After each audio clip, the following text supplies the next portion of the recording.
Greetings, gamers, and welcome to the 97th livestream from the MisfitGamersStudios. I'm your host, Vortex, and this is D&D Discussions. On today's episode of Deeper Discussions, we have something a little bit different for you. It's going to be kind of a precursor to eventually our lightning round videos or something like that I've seen other people do, where if we get a bunch of questions or a bunch of topic submissions that we don't feel that we can, fit in all to one episode, we're going to try to do that, instead of individually all at once. So that's kind of what we're going to do today. We had a couple topic ideas that we've come up with, but excuse me, overall, they haven't really been able to be fleshed out into full 2-3 hour episodes. So with that being said, we're just going to kind of smash them all together, have just kind of a chill chit-chat episode today, kind of let the tangents take over this time, and see where we go with that, because at least that way, once we kind of get into these, we'll see where else it goes. We have 4 main topics for today, and then any more that we might happen to add on. But otherwise, it's just going to be a chill Friday, so come on and join us. Join the chat, join the conversation if you have any input, or if you have any other ideas you want us to talk about. But otherwise, let's just kind of start the Friday. How's it going? How was your week, man? It was all right. It was pretty relaxed, actually. A little too relaxed, I might say. You don't want to stop the flow going, but no, it was all right. It was all right. I got to go to the lake on Wednesday with a bunch of the youth kids, which was a little chaotic, but still a good time. That's nice. I haven't been to the lake in a while. Right. That's nice that your week was slow. My week's been The opposite. It's my job's not difficult. It just has those spurt moments where things are just at a lull, and then just suddenly a bunch of things need to happen, and then suddenly it's fine again. So it's just this week was just one of those suddenly a bunch of stuff needs to happen. But that's also just because I'm trying to step up. So I actually have an interview next week for that. Very nice. So very nice. Yeah, we'll see how that goes. It's I'm torn. It's one of those situations where it's more money, which I would like, but it's a promotion within my same team. Mm-hmm. So it's going to be just slightly more of the same work, which is fine. I'm just kind of, I'm getting to the point where I'm kind of over this job. I kind of just want to move on and do other stuff. So you can't immediately start applying after you get it, right? I've already, and I already have other feelers out. I already have other potential interviews coming. So that's still going to happen. It's just that I should take this for now, at least until it's a stepping stone, right? It would be dumb because my biggest thought on this is, yes, I have other feelers out. I have other things that I might be going to do. However, if those things don't come through, and I'm stuck here on this team for another 2 years, why would I not be stuck on this team with the higher pay? Facts. Facts. That's my motivator. Exactly. It's not so much that I'm worried that I won't get the other positions or the other interviews. It's just that if I don't, or if those get delayed for any reason, why would I not take the guaranteed? Because I mean, I don't want to say I'm guaranteed the position, but I am the highest rated person for the position right now. I've been on the team the longest. I have the highest credentials for the next position. They don't want to hire outside of the team, so it's like, I would have to insult the interviewer basically to not get the promotion. You know what I mean? I would have to bomb it completely for me to even not have a chance. So I'm comfortable with that. It's just, and it's not necessarily a bad move for me. It's not a bad move for the team. I get restless, man. I've been at this position for 3.5 years. 3.5 years is a very long time for me to be doing the same thing. I'm absolutely driving myself insane with this. What's going on, Cosmic? Nice to see you.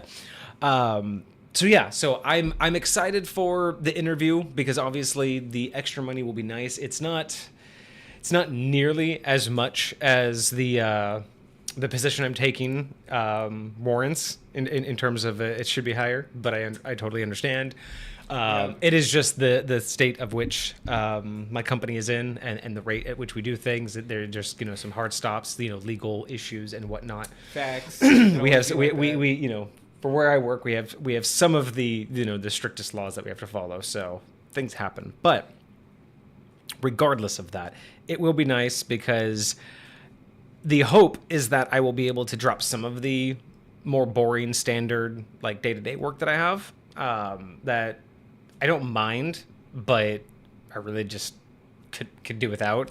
Facts. So it will be nice to see a drop with that, but at the same time, the work that will replace it will be a lot more complex.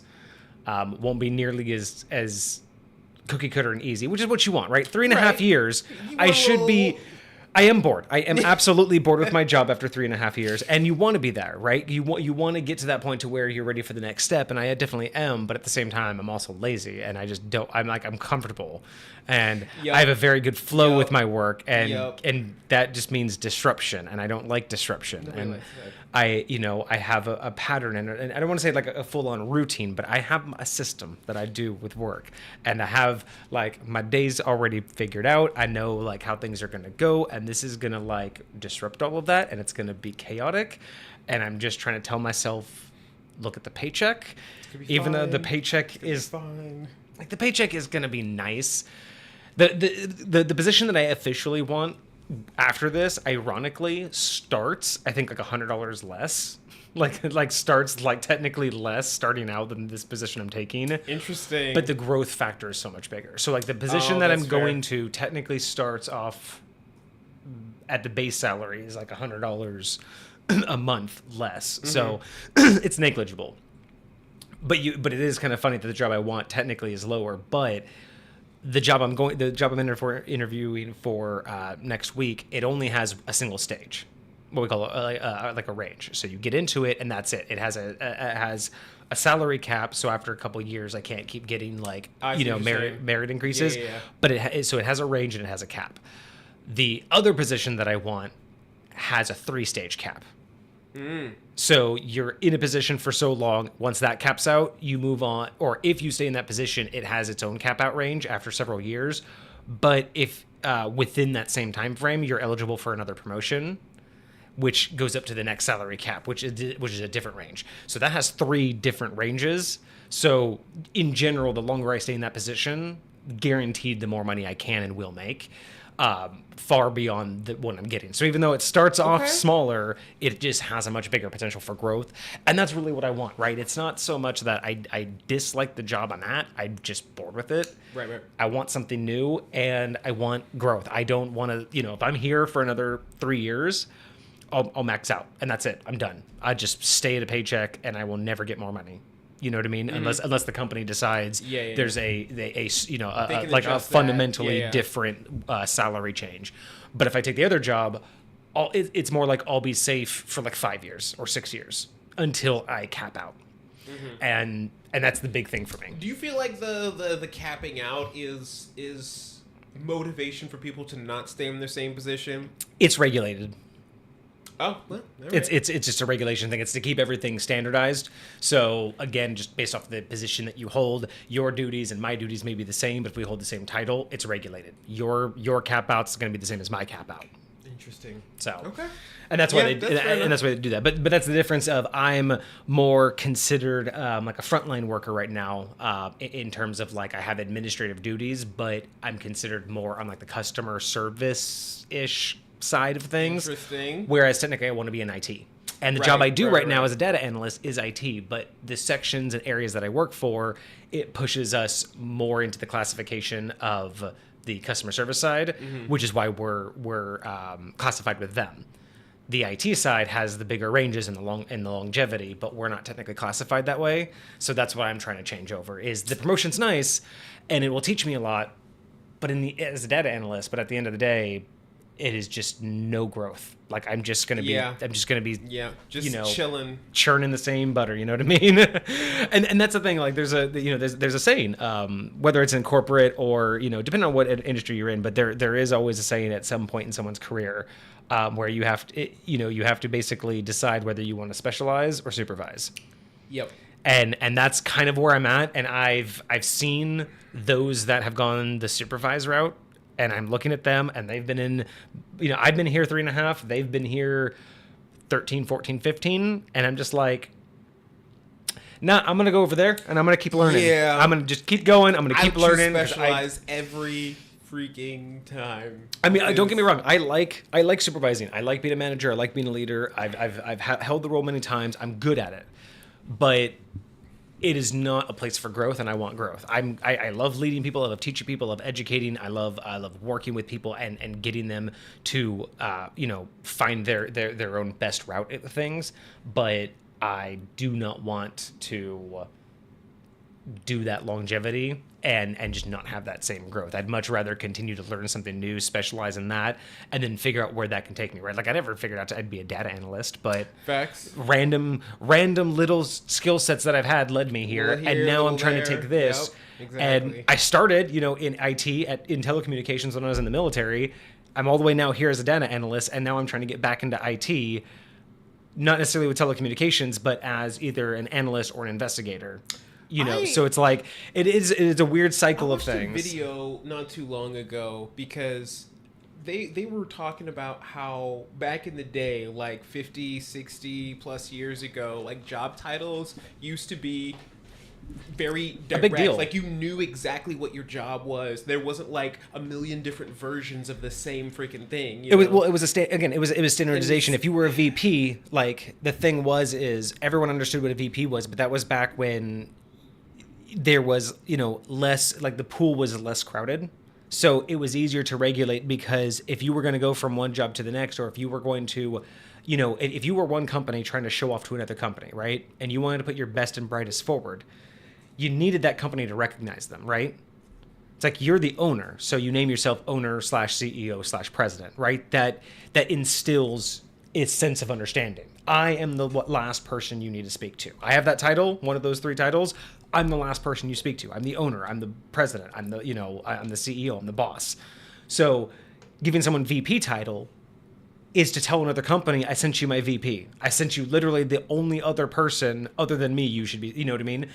And that's, I think, where a lot of that came from. You spoke to someone, you gave them a title, and it was an indication of what they did, because that was the expectation, right? Like, you were a representative of that business. And why would that business want to convolute that?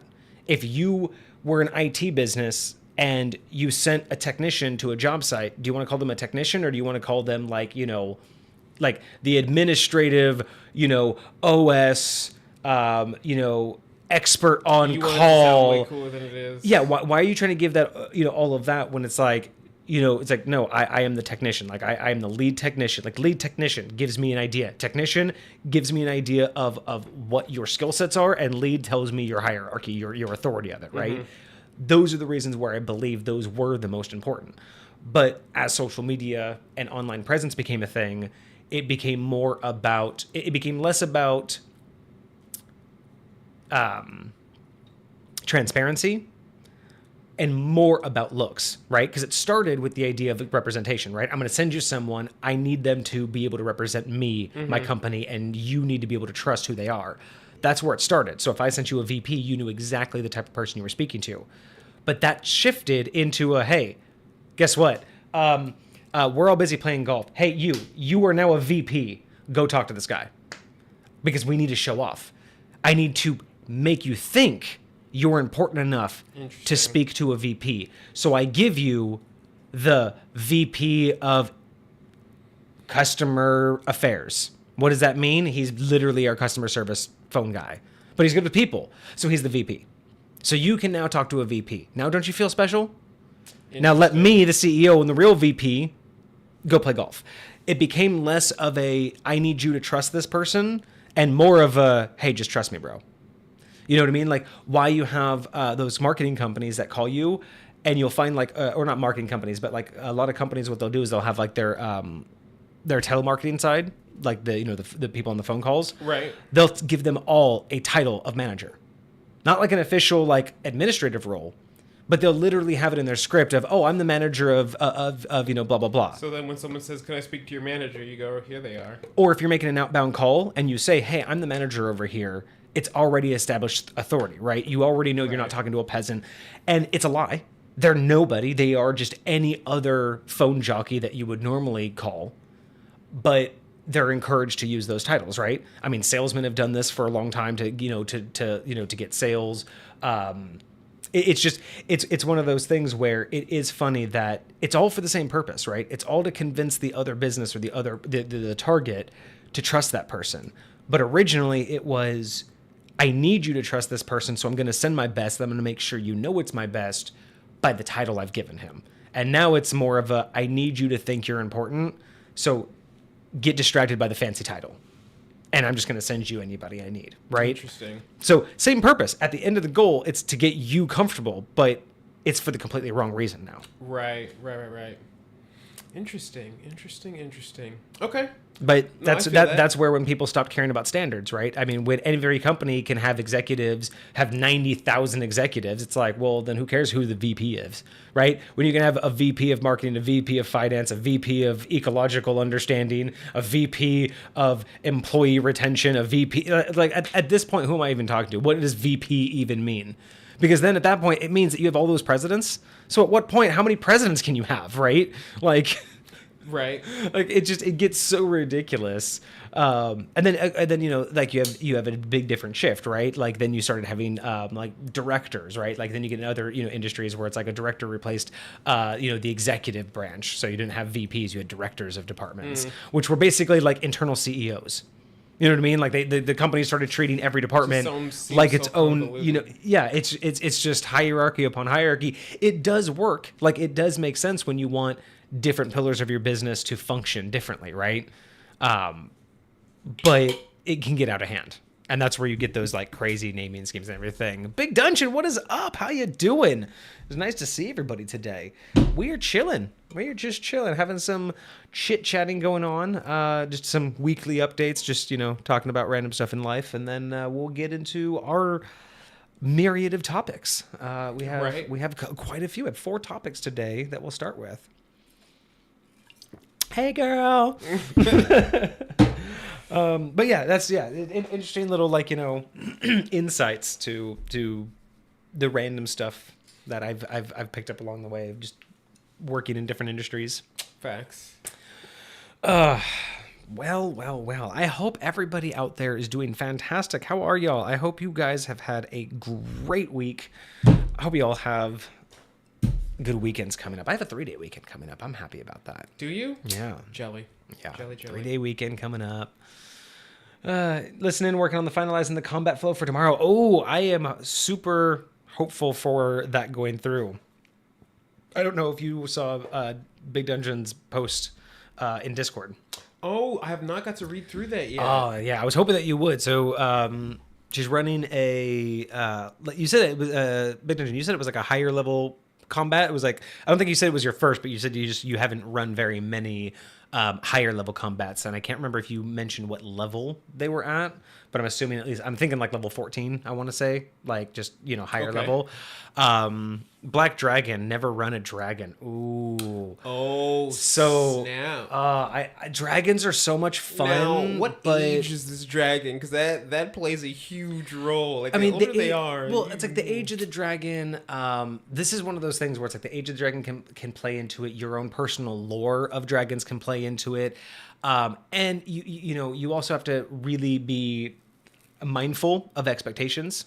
You know, a lot of people might have certain expectations, either from prior D&D experience or from, you know, media and pop culture.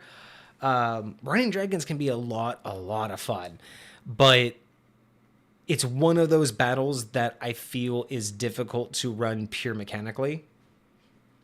Like, you know, like there are just some things where it's like if you run it pure mechanically, it either loses luster or it becomes almost too OP. Like there are some monsters that you just, when you look at it, you're just like, so if I just do X, Y, Z, I kill the party. You know what I mean? Like you're just like, right. If I plan this right, I just do X, like I just do all of this and you're all dead. Like, why do I even, like, you know, silence, darkness, and then power word kill on your toughest guy. And so now you guys are what? Blind, deaf, and you have all the things. And your healer's gone. Like it's just one of the, yeah, it's like dragons can be so much fun, but I feel like it's so much better when you can almost tell a story during the battle. This is something that I was mentioning to Big Dungeon as my advice for like how to run certain like higher level encounters is like make it more narrative based instead of more directly combat. You know, kind of tell a story, kind of do different things with the combat, have different sections, which I think is what she's trying to figure out is like how to trigger like, you know, different, you know, sections of the combat. Mm-hmm. And dragons, I feel like that's a really good way, right? You could start with them in the air and have to figure out how to like ground them, or you can have multiple times where they go up or come back down. Passes with breath weapons can be really interesting. You can have aerial combat with them. Some dragons you can have, aquatic combat depending upon what type of dragon it is.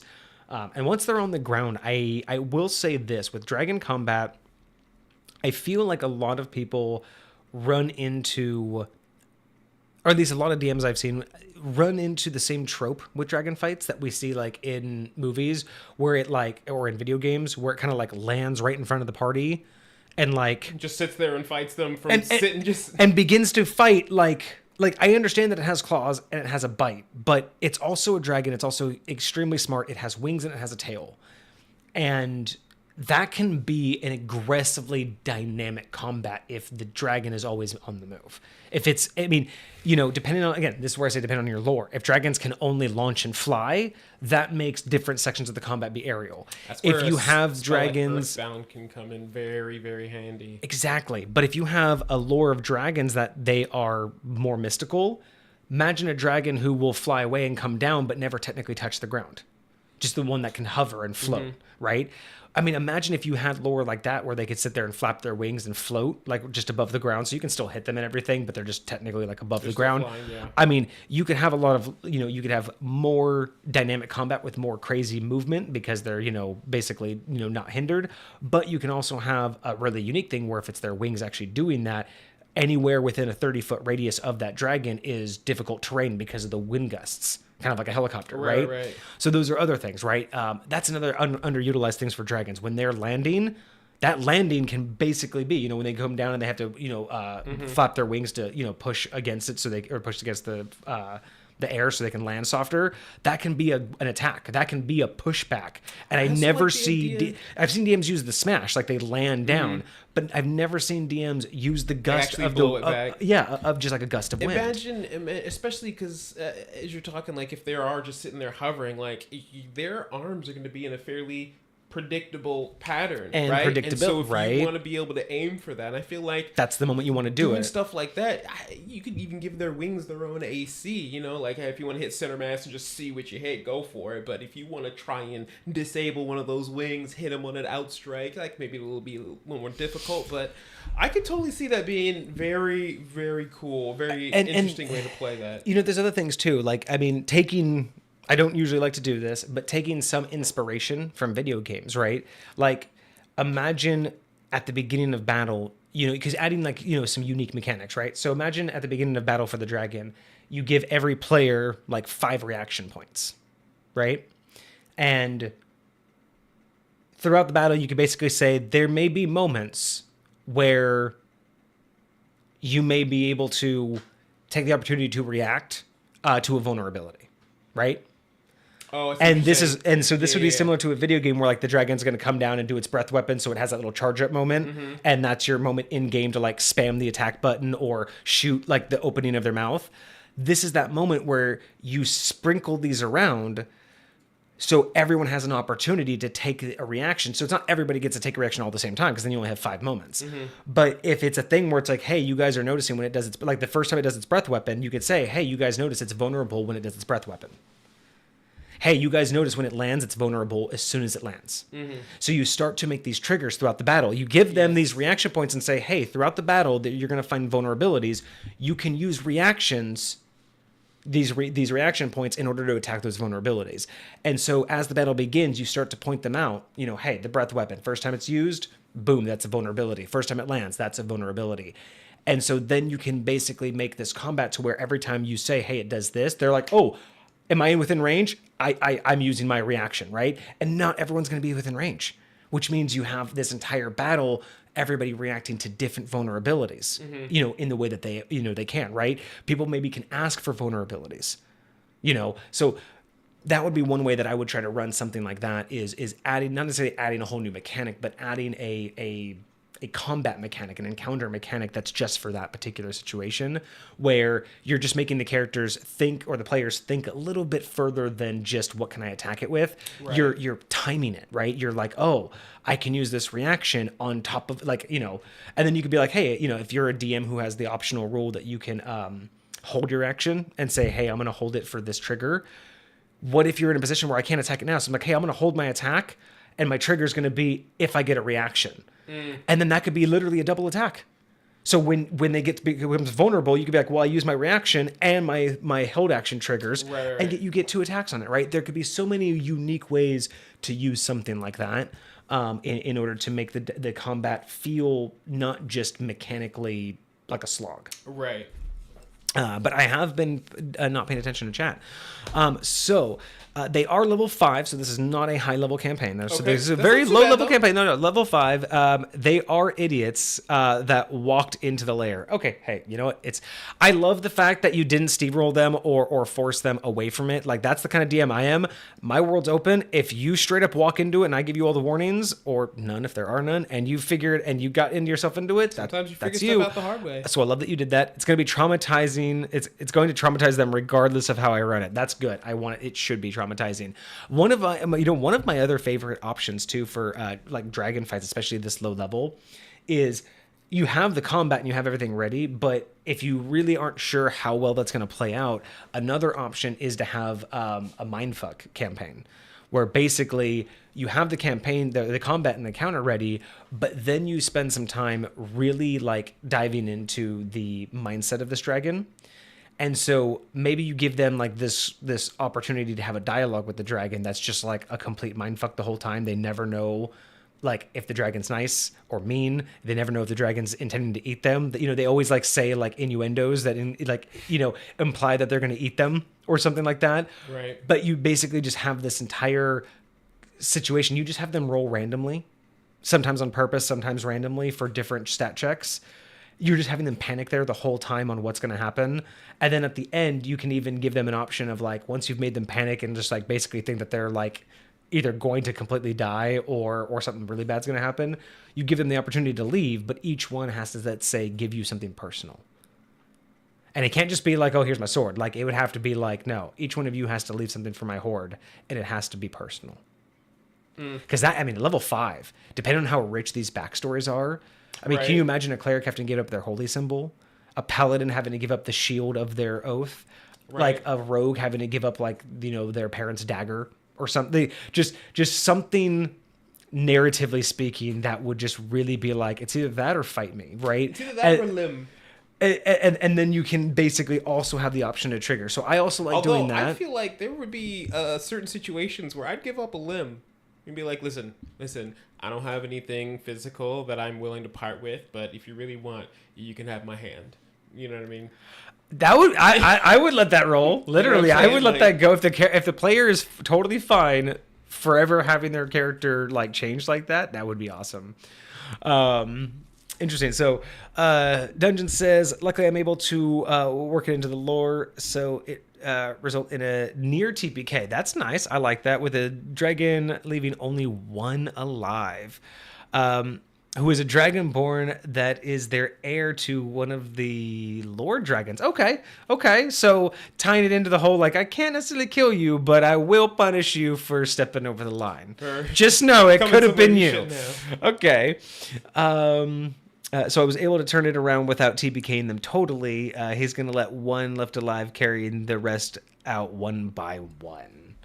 That's kind of cool. That's kind of this is unless they magically are able to overcome at their level. Yeah, I mean, a dragon at 6th level. Yeah, I don't think so. Unless they're very clever, there are some things, but they literally just walked in here. They ain't gonna be that clever. Technically, the breath weapon could one shot the majority of them. There is a wing attack, which could be flavored as a gust of wind, and they have to make a dex check. Well, and that's what I'm saying. Like, I just think, like, it's not an official attack, but this is where, we talk about going beyond the book, right? Mm-hmm. Like, for me, with the dragon, yes, I know that dragons have stats. I know that they have basic attacks. But I don't think, as a DM, if you run it to where the giant dragon loops out of, or, dives out of the sky and lands before you, but as it does, it flaps its wings one time to soften its landing, and as you do, you all make a dex check, right? I don't think anyone's going to be mad at that. It's not like no one's going to pop out and be like, actually, that's not an attack from a dragon. I think narratively speaking, people are going to be like, okay, that was kind of badass. Like, that was like, you know what I mean? Like, yeah. It puts them in that moment. And that's what I mean by, like, in those moments of going beyond the book, I don't feel like that's so much homebrewing as that's enriching your narrative by yeah, you can call it adding rules, but like again, it's It's not even a realistic. rule. It's just you're interacting with your surroundings. That's really all it is. It's I mean, when you it's say like- there's a rock there, and I'm gonna pick it up and throw it, and I figure out how much damage this could do. I mean, it's like saying I throw my sword. A sword doesn't have a ranged mechanic, but you can throw it. I mean, you could just chuck a sword. No one's gonna. I mean, you know what I mean? Like it's kind of one of those things where it's like you can expand upon what you would think, and I don't even think it needs to be an official thing. But I do like the idea of like utilizing more things. You know what I mean? Like a dragon using its tail to hit the ground to make things like shake, like knock someone out of a tree. You know what I mean? Right. Using tail swipe to hit the bottom of a tree to knock a rogue or an archer that's hiding in it, right? These are things that I don't typically see, but I think about all the time when I want to run like campaigns is, you know, why always go after the character when the scenery and the environment is also equally, you know, doable, right? They're hiding in bushes. Why doesn't the dragon just burn the bushes instead of trying to attack the people? You know what I mean? Right. You don't need to have good aim if they're in the general direction. What's going on, Hoylapa? Nice to see you. They knew it was a dragon lair, though. They knew it was a festering swamp. I mean, come on. They didn't send the familiar in to scope it out first. Yeah, these guys are idiots. They're idiots. They have a death wish, or they really just think that that this is one of those invincible campaigns where the DM's not going to kill them. You've had those gaming groups, right? You finna learn today. You know those gaming groups, right? The Of ones that are just course. like, you're not going to TBK us. Like, First of all, you wouldn't kill us all. Generally speaking, I don't play with those gaming groups, but I've had a player or two that acts that way, and then they find out. They didn't even stealth. Wow. This is like me yelling at the idiots in a horror movie that go upstairs instead of out the door. Yeah, they're the ones that hear like the big groan of the thing, and they're just like, what if it's just a frog? You know what I mean? Like, Jesus. No, the question is would it...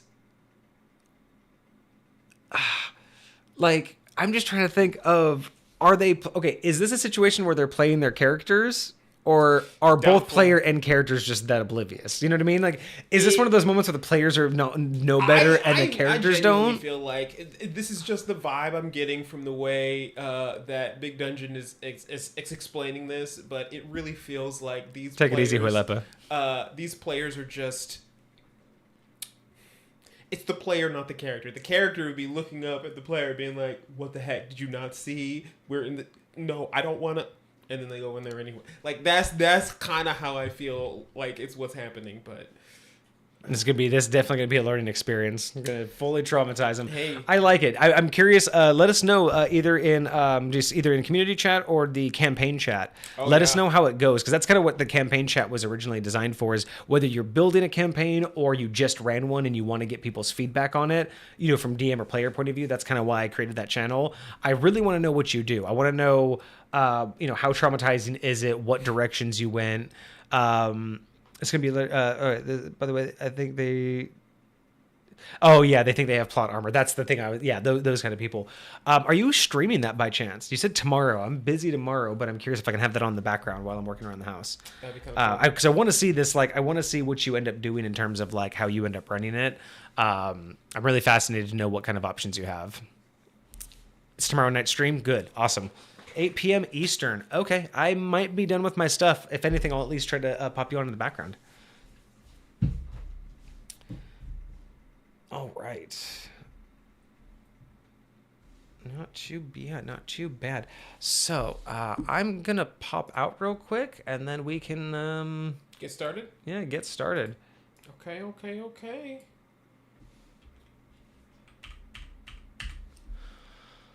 right.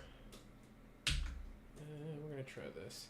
But yeah, I think we got some pretty good topics in the queue for us today. But it's gonna be very interesting going through this the way we are, because we've definitely not done this before. But no, it's one of my favorite things is, like Vortex keeps talking about, is our tangents, because when a lot of these things happen, like even just now, when he was talking about when we were talking a minute ago about dragons, I had this wonderful idea, because he kept saying reactions, and I've been working for like ever very slowly, obviously, on a samurai class. And I really want at least a part of it. I don't know if it's going to be just a subclass or if it's going to be like based in the whole. I really like the idea of it being based in the whole class, but I want it to be reaction based, and I think that this is going to be a very interesting way to go about that. I also really like the idea of stances as well. So we'll see how that gets fleshed out. Oh, is that for the samurai class that you're building? Yes. We're talking about how you were giving me some ideas earlier about how exactly I'm gonna make that happen. Yeah, that'll be a fun episode once you bring that to the table. Whether you want to do it as a review or just kind of like a deeper discussions to kind of talk about like behind the scenes with Cineverse and building out these fair. ideas. That's fair. Or just like a workshop. That's another episode type that we were thinking about doing is workshopping. But yeah, okay. So first topic. Well, I guess the first topic was dragon fights. Right. So yeah, great option. But that was kind of the whole point of today, right? The whole point was just kind of to just talk to chat, Chat it out. Chat with chat, and just kind of be chill, not have too much of an agenda. Excuse me, yeah, not have any major timelines that we have to worry about too much. So anyway, first topic that I was going to bring to the table. Thank you, BD. First topic that I wanted to bring to the table. So I have been working on a new mechanic.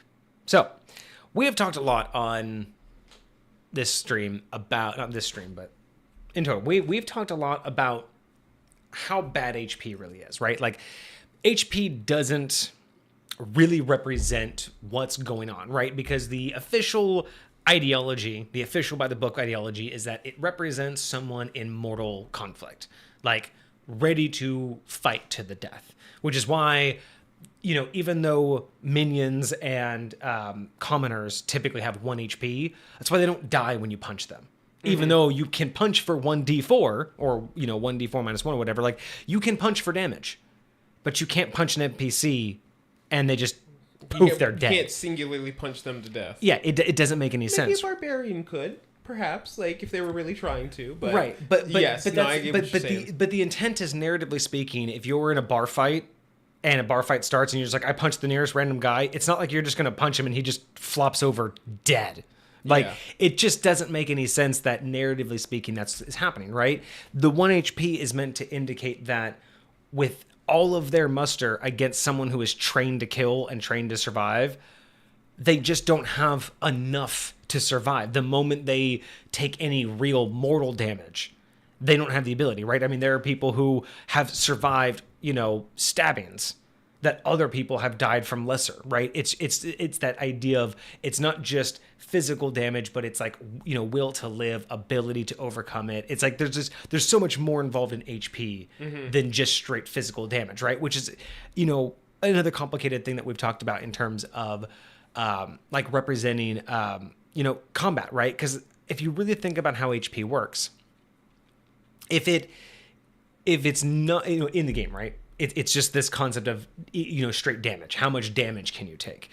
But if you're looking at it from the point of view of this person has a crap ton of HP, it kind of ignores like all the things that are actually happening to them, because we've talked about how AC is also not a perfect representation, because AC takes into account your dexterity, it takes into account your armor. It's not just whether or not it hurt, right? AC isn't just about you hit or miss, right? It's not just about this is my target and either I tap it or I completely miss. Right. AC is about, you did physically hit the person, but it glanced off their armor because, their armor's rounded.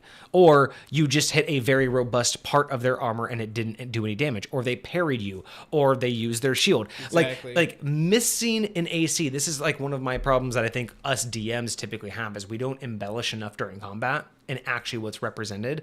Because a lot of people go, did I miss their AC? Like we all, even as players, we just go, I missed. But that's not fair, really. It's not really fair enough to say, well, you just missed, because in reality, when you're trying to imagine your player as this like super competent like thing, like imagine a DBZ fight, right? Mm-hmm. All of those hits where you see like the little white flash, that's them blocking, but they're hitting. They're not so if imagine a DBZ fight in D&D, those don't like you wouldn't imagine that those are misses. You wouldn't say, "Oh, I missed." No, you're like, "Oh, like he's just blocking just as fast as you, but you're still making contact, right?" I honestly think anything less than a 10 is a miss. Like you didn't hit your target. If you rolled and your total score is anything less than 10, because your base AC as a commoner is 10. And then you add on top of it your dexterity and all that other stuff. So, and they get a +0 to all their stuff. So if the very, very, very base is just 10, then I think it would kind of make sense that... It took me a second to realize what you were saying, because I'm like, for some reason, I'm just like, this is not working, because, like, what if it took less than 10 to hit them? But I'm thinking, oh, that's right, 5th edition doesn't use Thaco. So it is a straight roll, because I'm thinking from Thaco point of view, I'm like, but you could technically roll less than 10 and still hit them, so...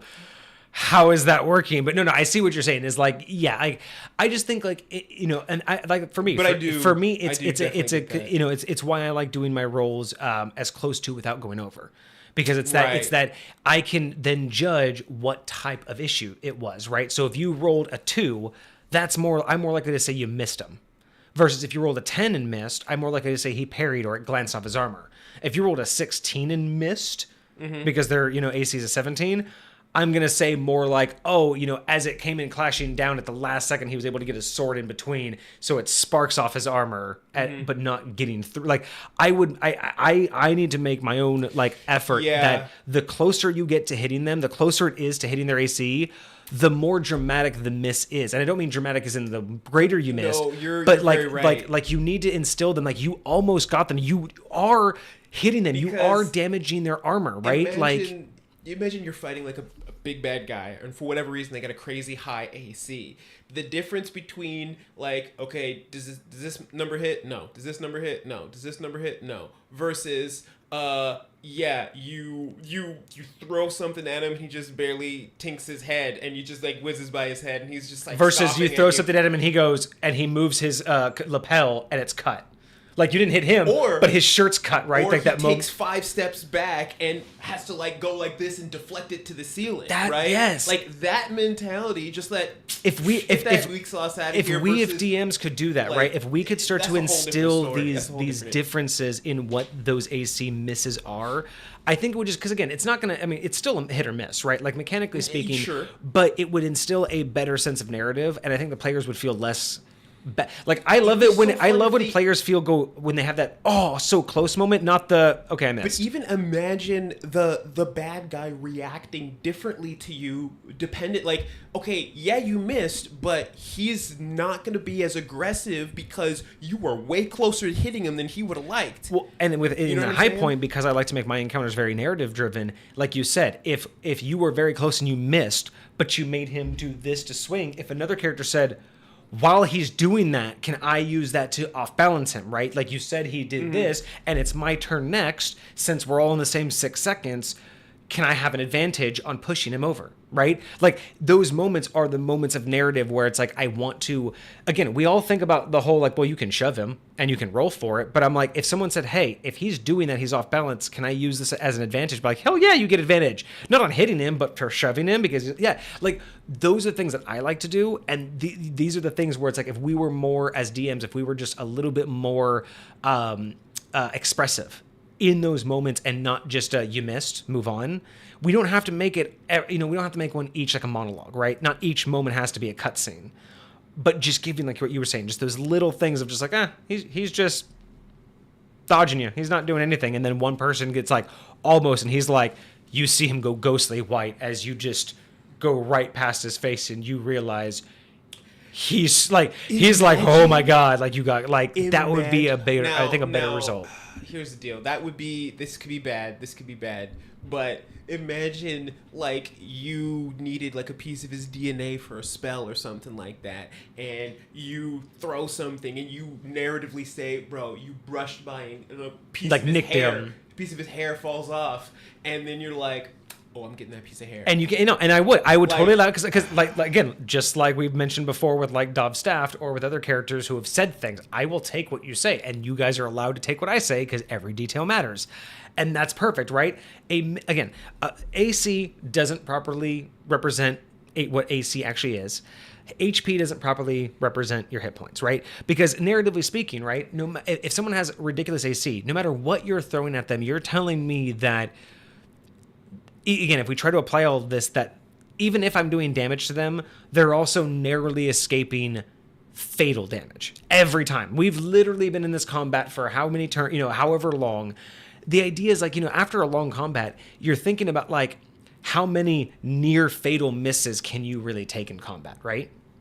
Like if they have 100 hit points and you've hit them 100 times, but for 1 HP each, it's on top of all the times you miss them, right? It's like all of these things where it's just like, you shot fire bolts at them, you shot a fireball at them, you've done all of these things, you've stabbed at them, you slashed at them, and yet nothing was fatal.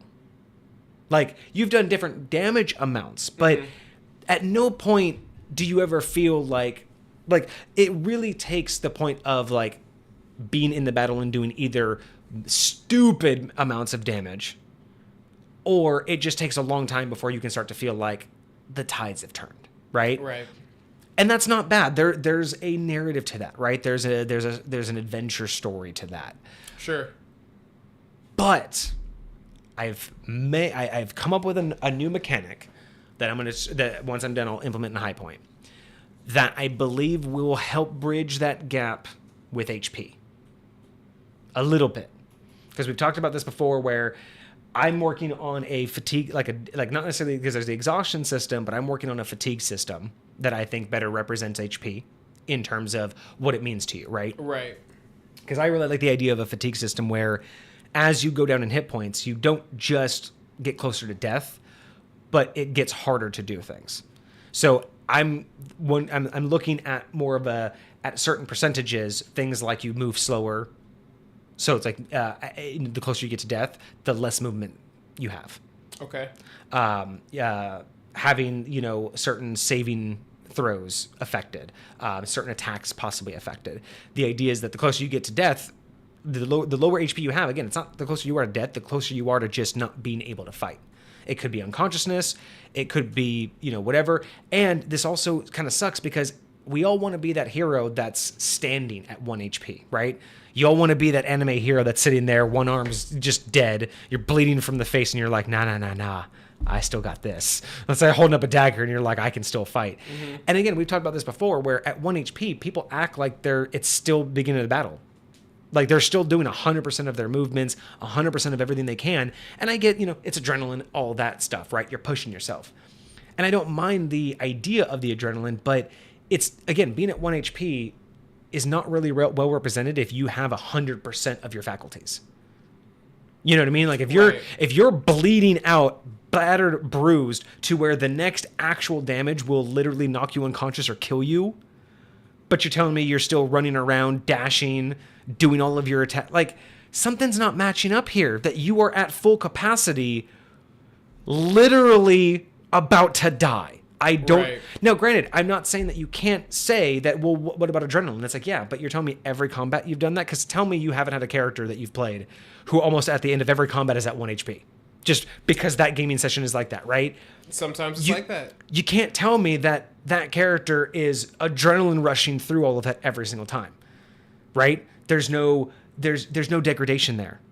By the way, foreshadowing, and put a pin in that degradation because that will be part of our next topic, bell curve HP, but we'll get there. But the idea of there's no degradation for losing that much HP, right? You're literally just acting as if it's my last day, I'm on my deathbed, and I could still do a mile marathon in 5 minutes, right? Right. Just doesn't make any sense to me. So, yeah, it do be like that.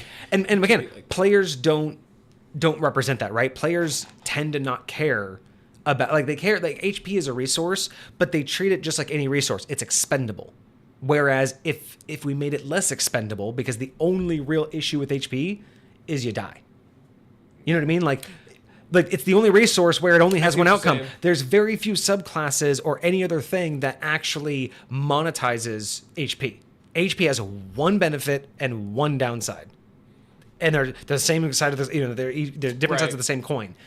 And that's making that economy less valuable to the player, because really it's just a choice of well, how many of my players are up, right? Like, if all my players are up, including my healer, I'm less likely to give a shit about my HP. Whereas if all of my party is down, I'm really giving a shit about my HP. But in the context of me playing my game, my character doesn't do anything different. It doesn't act any different. Yeah. So one of the mechanics I'm starting to work on that I haven't really gotten fully fleshed out. We won't talk about it today, but it's a fatigue system. And it's basically knocking you down the closer you get to 0 HP, making it harder for you to stay in combat. But it also increases the potential to be knocked unconscious. So it's also intended to remove the ever-present, every combat is life or death, every combat has to put someone to death.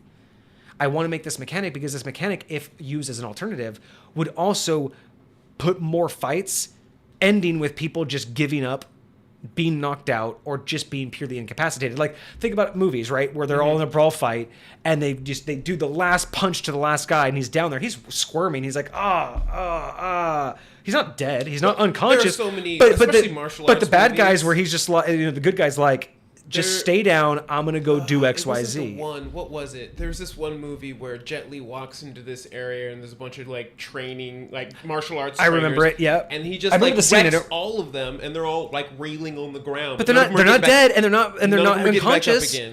But D&D wants you to believe that everybody you walk away from is fully unconscious or dead, right? And if not, I've seen players get mad if the DM doesn't allow you to kill them, right? If you want to end it with a narrative or a dialogue or something, right?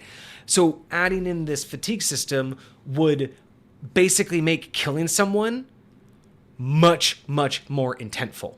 As in, you add this mechanic in, and the more than likely outcome, 9 times out of 10, you don't die if you lose HP to 0, right? You're going to be knocked unconscious beforehand.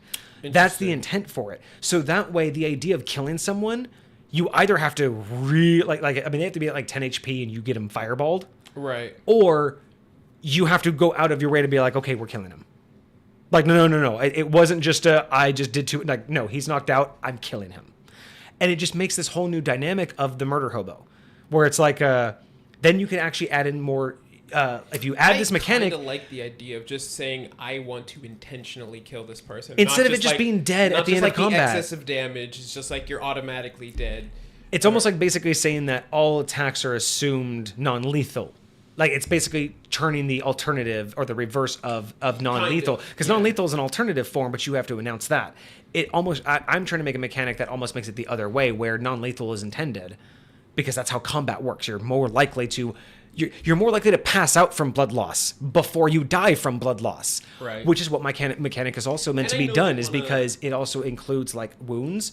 So you can have a wound that will bleed out, will make you lose HP, which will then make you pass out. And if someone doesn't come and heal you or stabilize you, you'll continue to lose HP while you're knocked out until you die. So it's like, because again, D&D doesn't have a bleed out. Right. There's no mechanic for bleeding out. But how often do you think that should happen in battle, where your person's down, they're alive, and you do that with death saves, but death saves isn't enough. All-encompassing. It's not specific. It's not articulating what's actually happening in a moment. It's just a catch-all for when you go down, and it's not the end. Exactly. Know? And I get that, but there most definitely can be more to it than that. So I'm building 2 mechanics. One is the fatigue system for the lower end of things, right? But I have this other mechanic that I wanted to talk about today. Kind of just open talk, because it's so brand new. I've only been working on it for a couple weeks, but I want to just open it up because I'm in the soundboarding stages, where I'm trying to get all of my ideas categorized. Once I get beyond this and get some rules established, then I can go into my testing phase, where I put it throughout High Point and see what it does. So I have the fatigue system to worry about, like mitigation of HP. But what about the other side, right?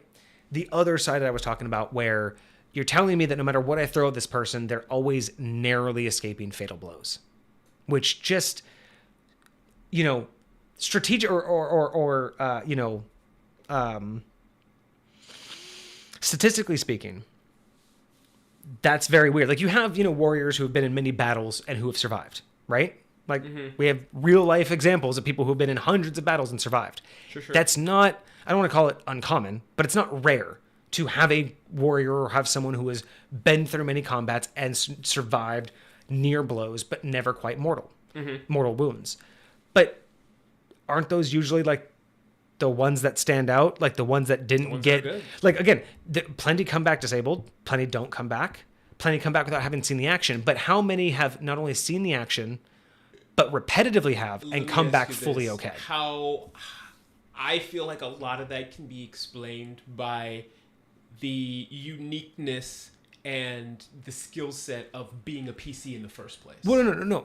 And I'm talking about both real life and game, right? But I'm like about even real life, like real, like, warriors and things like that. Yeah. So I'm saying that there is a absolute realm where you do come back from that kind of stuff, right? Like you do have these battles over and over where you narrowly escape death. There are people who stand out like that.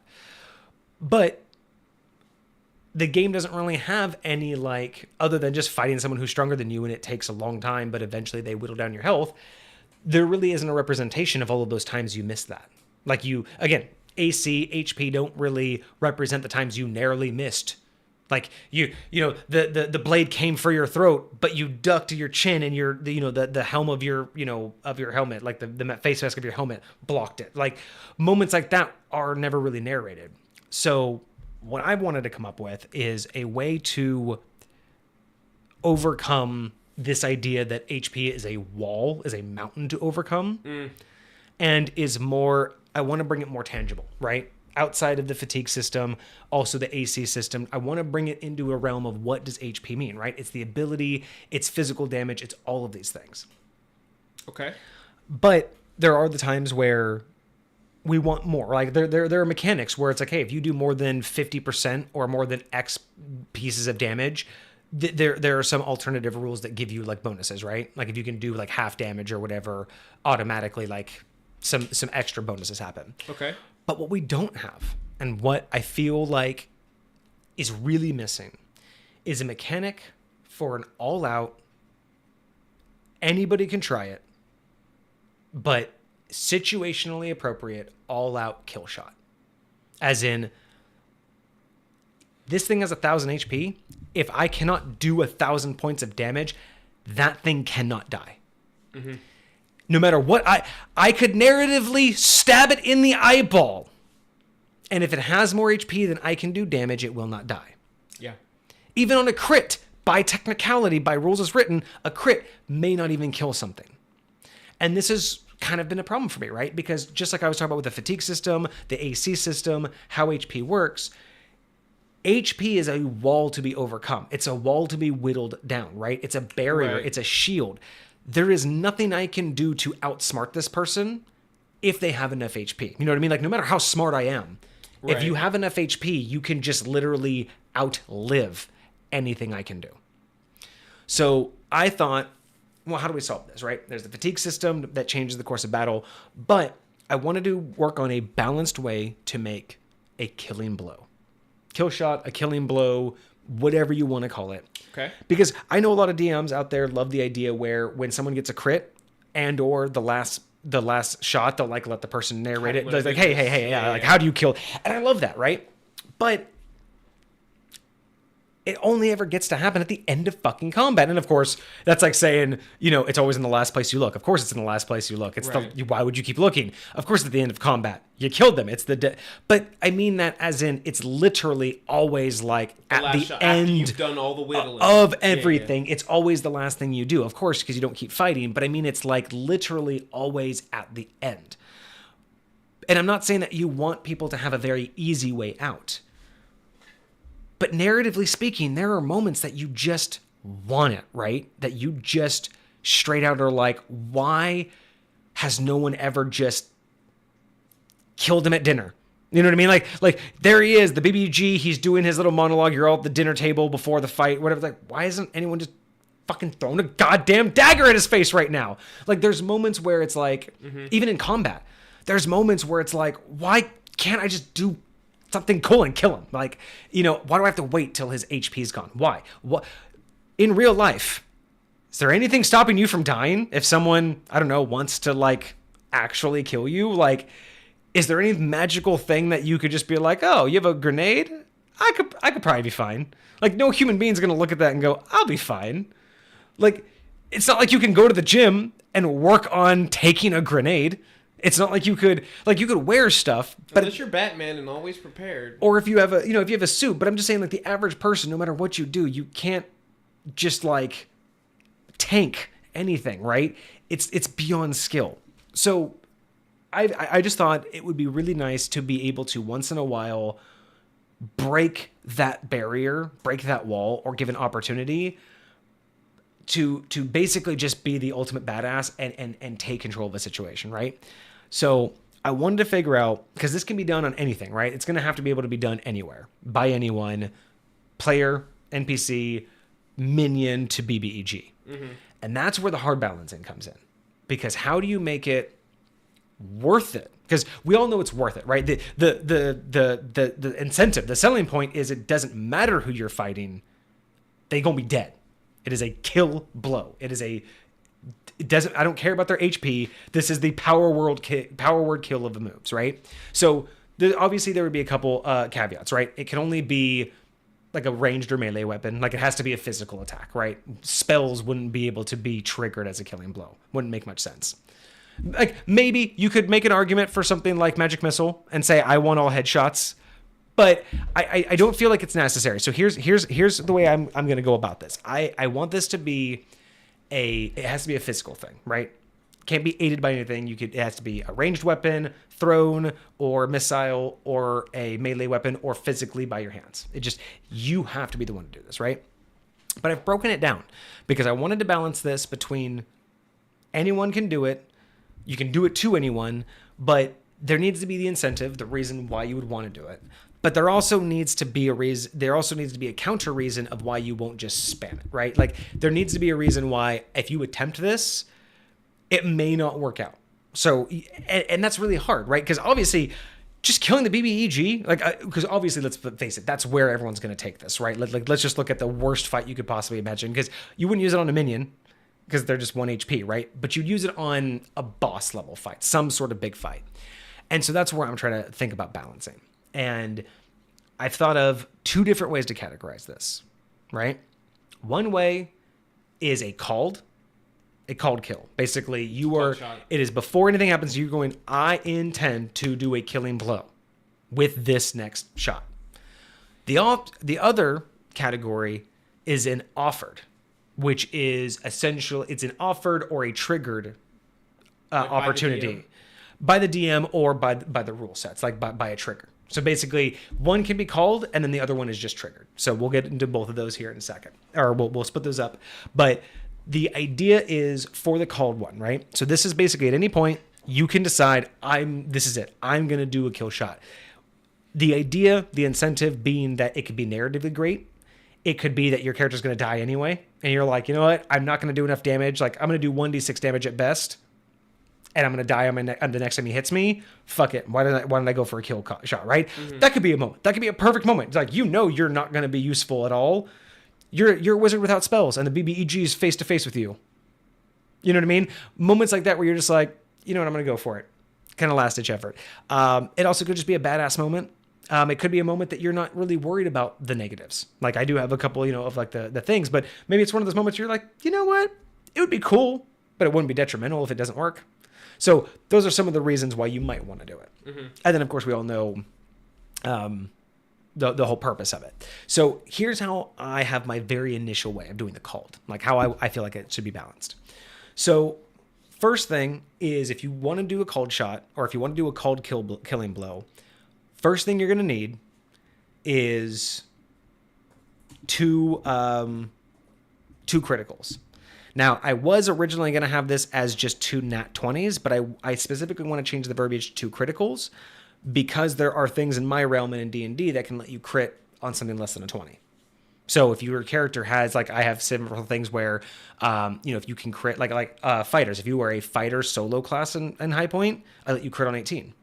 Not just 19, but I actually let you crit on 18, because soloing as a fighter just kind of sucks sometimes. So that's kind of that. And then there are other things that you can do to improve your crits, right? So the idea would be it would take 2 crits back to back. One as kind of just, you have to get the crit blow, and then the other one as a more of a precision thing, right? One's the actual critical strike that you need to do, like you actually need to crit hit them. The other one is the precision needed to actually make it a kill blow. That's why I would have 2 crits. Now, the caveats to this is if it's a called one, meaning that it's before you attacked. If you roll less than that, you just get no hit. If you don't get your crits, either one of them, it's just a miss. No big deal there. So you're basically just trading this attack, right? Mm-hmm. So instead of having one roll to hit, you have 2, and they're just really high. Mm-hmm. But I have the caveat because I want this to be detrimental. I don't want people just spamming this, being like, oh, I can just do a free hit. I have 2 hits. I'll make one, you know what I mean? Like I have multi-attack. I'll just do one as a kill shot and one as not. I don't want to abuse that.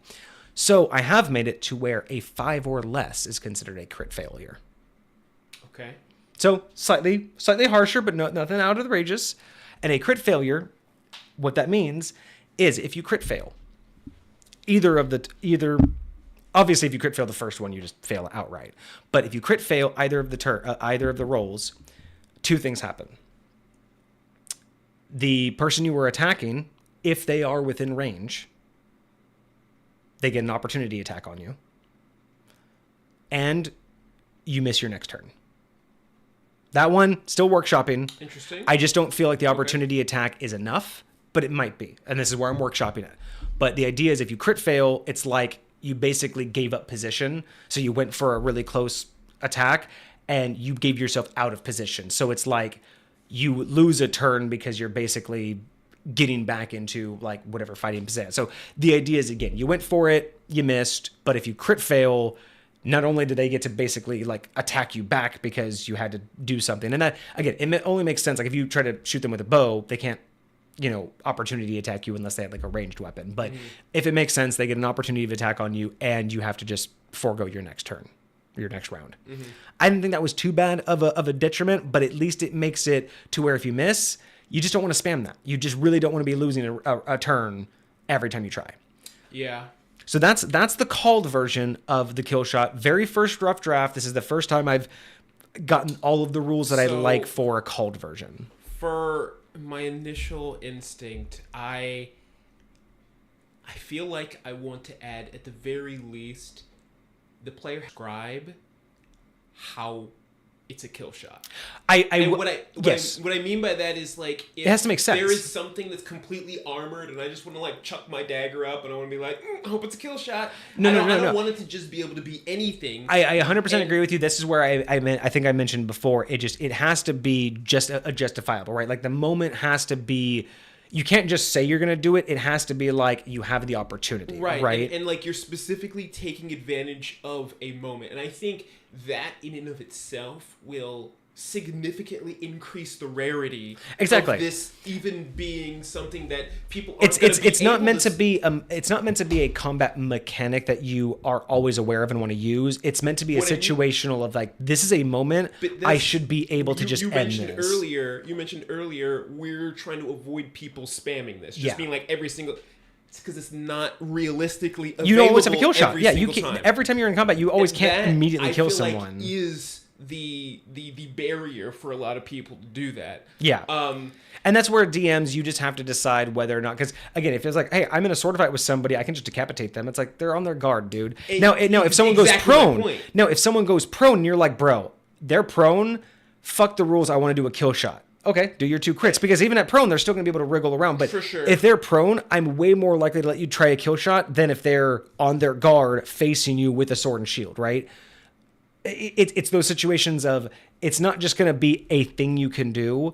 It would have to make sense narratively speaking. But again, you're absolutely right. I 100% agree. I would add verbiage that says, upon DM discretion or upon, situational, availability, you can trigger this. Right. Because I 100% agree with you. This needs to be something that isn't just, I'm in a fight and I just want this guy to die. It has to make sense. How would you get a kill shot? If you're a sword fighter against a sword fighter and he tries to take your head off, are you gonna let him? No, you know how to. You can't just swing and not block, right? But if you get him to turn around, You know what I mean? Like if someone else attacks him, like if you come up behind someone who's in combat with one of your party members and say, I can do a kill shot, right? Yes. How many times is a rogue in the middle of combat hide in shadows and you get their sneak attack? But how many times you've been like, bro, I could just his back's to me. I could just slice his throat. And now imagine this though, with the rogue, imagine if you could make the justification, well, if I'm hiding in shadows and I do this, like, maybe there wouldn't be as big of a detriment. Maybe they could justify not getting an opportunity attack because they tried so quickly and surprised them that the opportunity attack didn't happen, right? There could be ways to make it more spicy. But I mean, how many rogues have ever wanted to do that? I really like the idea of number one, getting the opportunity attack on a 5 or less. And I like the idea of maybe not missing the whole turn, but maybe you don't have an action next turn or something like that. What if you lose your movement? Maybe. I mean, if you feel like that would be more detrimental, like especially, like specifically if it's a melee attack and you get a 5 or lower, then yeah, you lose your movement. Maybe that makes more sense to lose your movement, and on a ranged attack, you lose your attack action. I feel like this might be too detrimental, but I was thinking maybe you would even like break your bowstring or something like that. You know, maybe you have to switch to a different weapon now because you fucked this one up because you tried to. And see, that would be like an actual crit fail. That would be rolling a 1 because usually I do that fair. When you roll like a 1. So maybe on this particular one, I could even say, 5 or less is like a crit fail. A 1 is detrimental fail. Right. Like a melee fighter would go prone. Like you would miss your kill shot and not be knocked over. Right. A ranger would break their string and have to replace their weapon. Like I agree. There maybe I'll write that down where like there's the crit fail and then 1 is detrimental. And I definitely like where you're going with this, but for me, and I think you and I talked about this a little bit ago when you first brought it up to me, but for me, 2 crits in a row is just real hard. Oh, I know. I 100% understand, and it's almost impossible. When my mindset goes to this, and it's like, and I understand you want to make it hard. You want to make it and the idea for me, especially because in the beginning you brought up wanting it to be accessible to anybody, no matter what your level, your class. It's just possible. Yeah. And it should be. And it doesn't matter about any of your mods. And that's the thing is, it doesn't matter about any of your mods, any of your dice rolls. So if your dice hits that crit, you're good. The mindset I would have approaching this would be just 1 roll. It would be 0 modifiers, kind of like a death saving throw, and depending upon I don't like the 1 roll though, because I mean, 1 roll is just because again, you might as well just say any crit's a death kill then, right? Because again, if you're gonna have 1 roll, you might as well have it a crit. And if you're doing that, why isn't every crit just the killing blow? Because you're not trying to, and it's not always applicable. And that's the whole purpose. It's like every crit is not a death saving, is not a kill shot, because not every crit could be a kill shot, right? I mean, I know I see where you're going with that, but I still don't think it's enough, because I think 20s are still too common. Like it's again, because it's only what. Do you feel like this would happen more than once in a gaming session if there was only 1 dice roll? Because I don't. I honestly don't. Actually, yeah. I honestly think I 100% believe that would be such a rare occurrence. I don't know. I honestly I've seen and I have too. I've seen some very impressive dice rolls happen. I've seen it where like my players like got crits like in a circle, like nonstop, and I don't know what. There was just some RNGesus on the table. But I'll put it this way. Even with that, do you think that the opportunity would show up that often? Yes, 100%. And I will put it this way: if you reduce the dice roll to 1, I believe you will absolutely, very obviously, increase the amount of attempts. Like that's the barrier that I think that is. If you boil it down to you just need to crit on this roll, I 100% believe you will have a much higher rate of attempts, and because of the much higher rate of attempts, you will see a much higher rate of it actually working. And because again, if everybody has to do it once, I feel like what's to stop the entire party from? I feel like that very much depends on your players. And I think it's just the general gaming sense. If you have the ability for 1 roll, if 1 roll could kill the BBEG, And all you're going to do is maybe miss your first turn. Why wouldn't everybody start the BBG battle immediately trying to do that and just make it make sense, right? If they could. Like, there's the narrative aspect. But my opinion versus yours, but I think that if you reduce it to one roll, it 100% increases the availability. I think that and I think it's going to perhaps, increase but the amount of people that try it. I have a lot of players, and I can say about 50% of them would act like you're talking about. Me as a player, I would hate to doing that. It would just feel weird. It wouldn't feel like. But you and I approach it differently exactly too. my point. And but, I think there are a lot of people that also approach it but differently. There is the second part, though, to all of this that ties into why I still... Because we did have this conversation that you didn't like the 2 crits. But my second part to this does actually tie in and make it make more sense for why I say that you need the 2 crits for the called shot. Because the second part about this, before we get any further, because I want to kind of like tie it all in to make sure that, we have the full picture, is what I mentioned before is you have the called one or you had the one that triggers. And if you add this mechanic, the alternate trigger would be any time they crit naturally. And the reason for that is if you're in a situation and you get a natural crit, you have a choice. Do you take your crit damage? However you run that double damage, guaranteed full damage or whatever, right? You just take your crit as you crit. But if you crit and you want this to be a kill shot, you have an opportunity to trigger it. And you'd be like, hey, you critted. Do you want to double down? Would you still have to follow the rule of you got to be able to explain how this is going to be a kill shot? No, that's the cool thing. So this just crit bypasses that. If you just normally crit, you have the option. You can take the option to try to trigger a kill shot.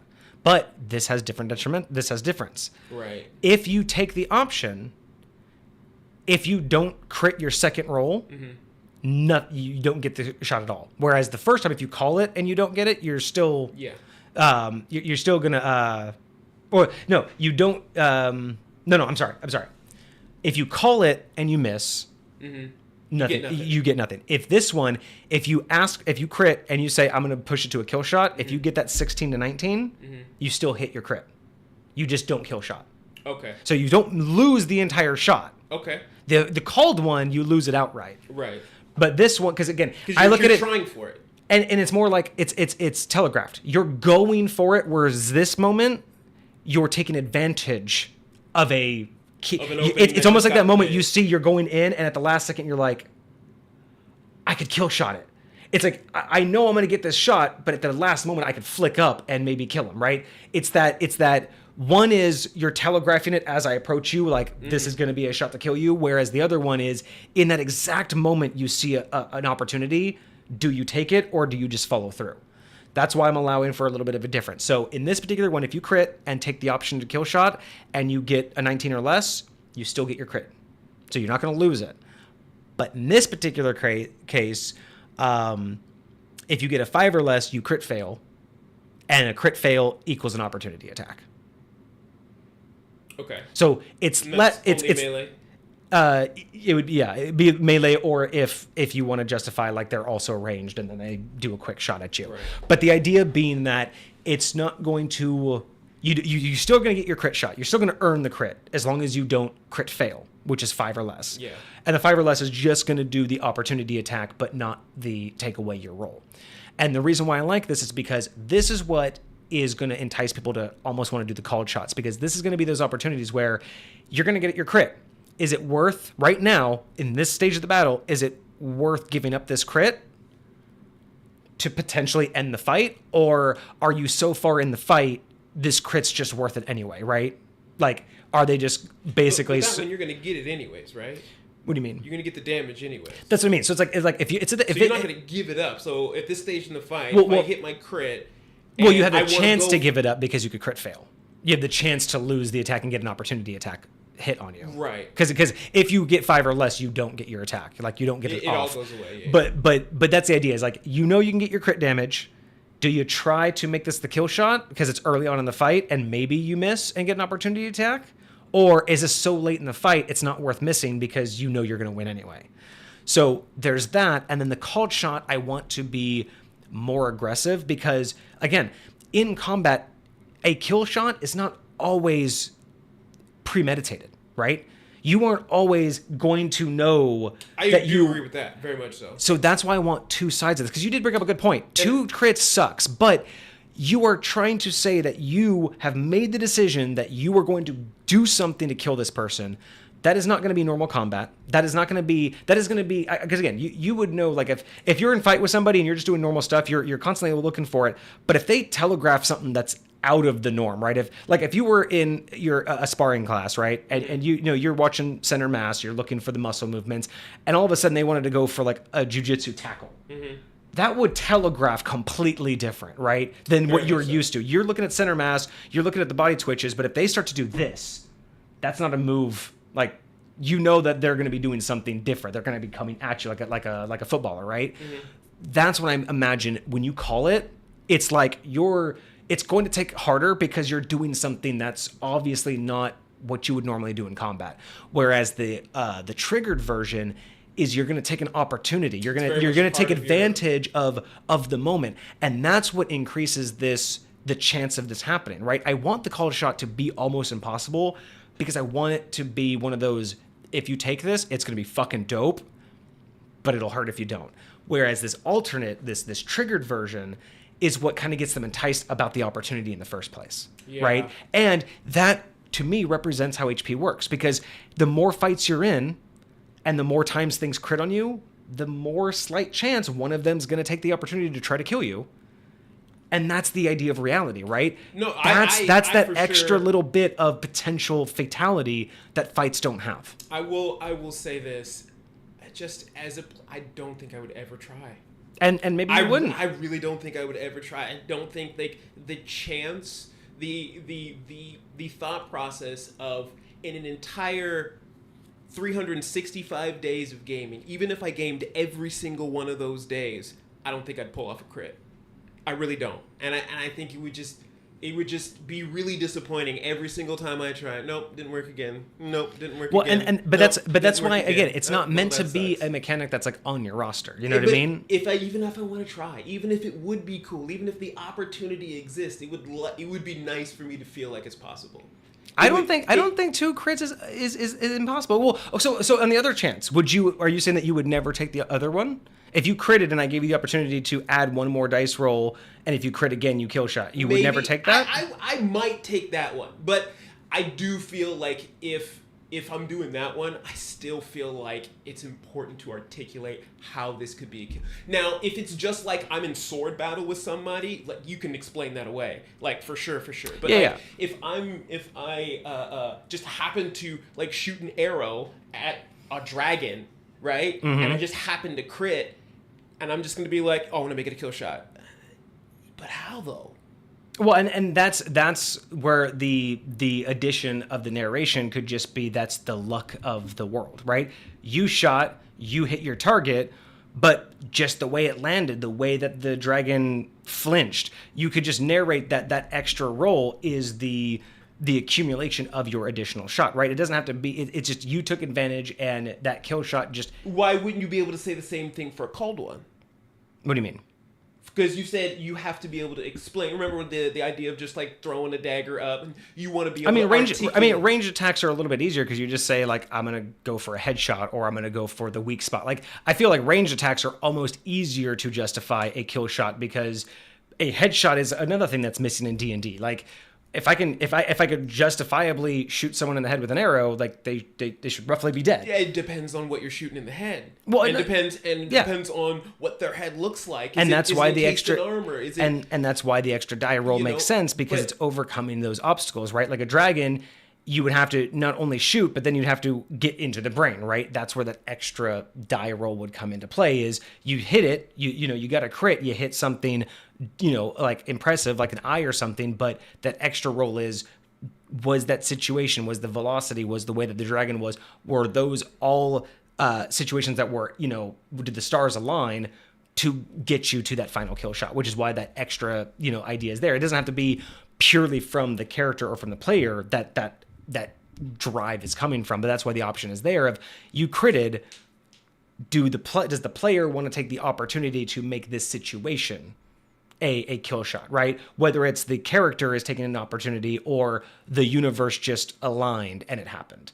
But I definitely see why you have hesitations, and I'm not saying that it isn't dissuade, it's not, sure. but it is meant to do that though, because I think a kill shot in general is very overpowered as a mechanic to Yes. have. And that's why I don't want it to be anything really accessible. It's not meant to be accessible because, and also keep this in mind too, this isn't something I really mentioned, but this is also coming from a high point mindset, right? For sure. There's very different game styles in high point.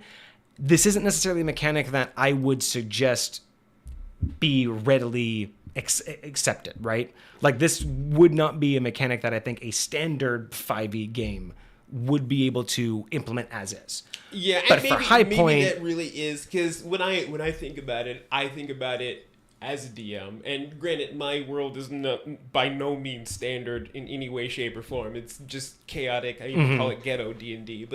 But the reality is I look at like how if I gave this to my players, like what would I have to deal with? What would encourage them? Like how realistic do I feel like? Because if I want to give you this opportunity, I would love to see it come to fruition. I would love to see this pop off anywhere, right? Now, of course, I don't want to see it like all the time. Oh, I'm just headshot you. Now, granted, you're going to feel powerful. You're going to get strong enough where you can one-shot these people without needing a kill shot. You're literally just a single attack will do enough to kill some people. So you'll have opportunities to feel powerful. But like, again, like you say, I love the opportunity of engaging the player's mind to the point where it's like, oh, I see an opportunity right here. Like, it's crazy, but the way these bars align, the way I could technically see him through all this stuff, and if I can shoot through all this stuff without him, I could take him out from here. I want to engage them to be able to pull something. And so, and I don't know. And maybe it's also just the way that we also put value to things, because in that exact situation, I'm thinking about all of that, but I'm also thinking like if they pull it off, I don't want to say what value is lost because everything is gained. It's all valuable when it's gaming, right? But again, for the average player, think about how much effort you put into a BBEG fighter or the encounter or whatever that you're trying to overcome to let them be able to do this, right? You also have to look at least from my point of view, if I've put all of that effort in, if they're going to be able to have an opportunity to just bypass something I've created, bypass hours of my work, is it worth being able to do it that quickly? Because again, it's not like a loss overall, but that's a gaming session they can't play. Yeah. Everything that you worked on is now gone. Now I fully agree with you. You want it to be possible, but is it valuable when it happens? Because if it does happen, this is why what I was saying, like a 20, a single crit is to me not unlikely. Like again, it's same likely as any other number, right? That's why it's like I don't want to put it on a single roll, because as a player, for me, every BBEG fight, especially like if I'm playing a rogue and I'm hiding in shadows, if I can, I'm immediately going to go for a kill shot death strike, right? Like a backstab.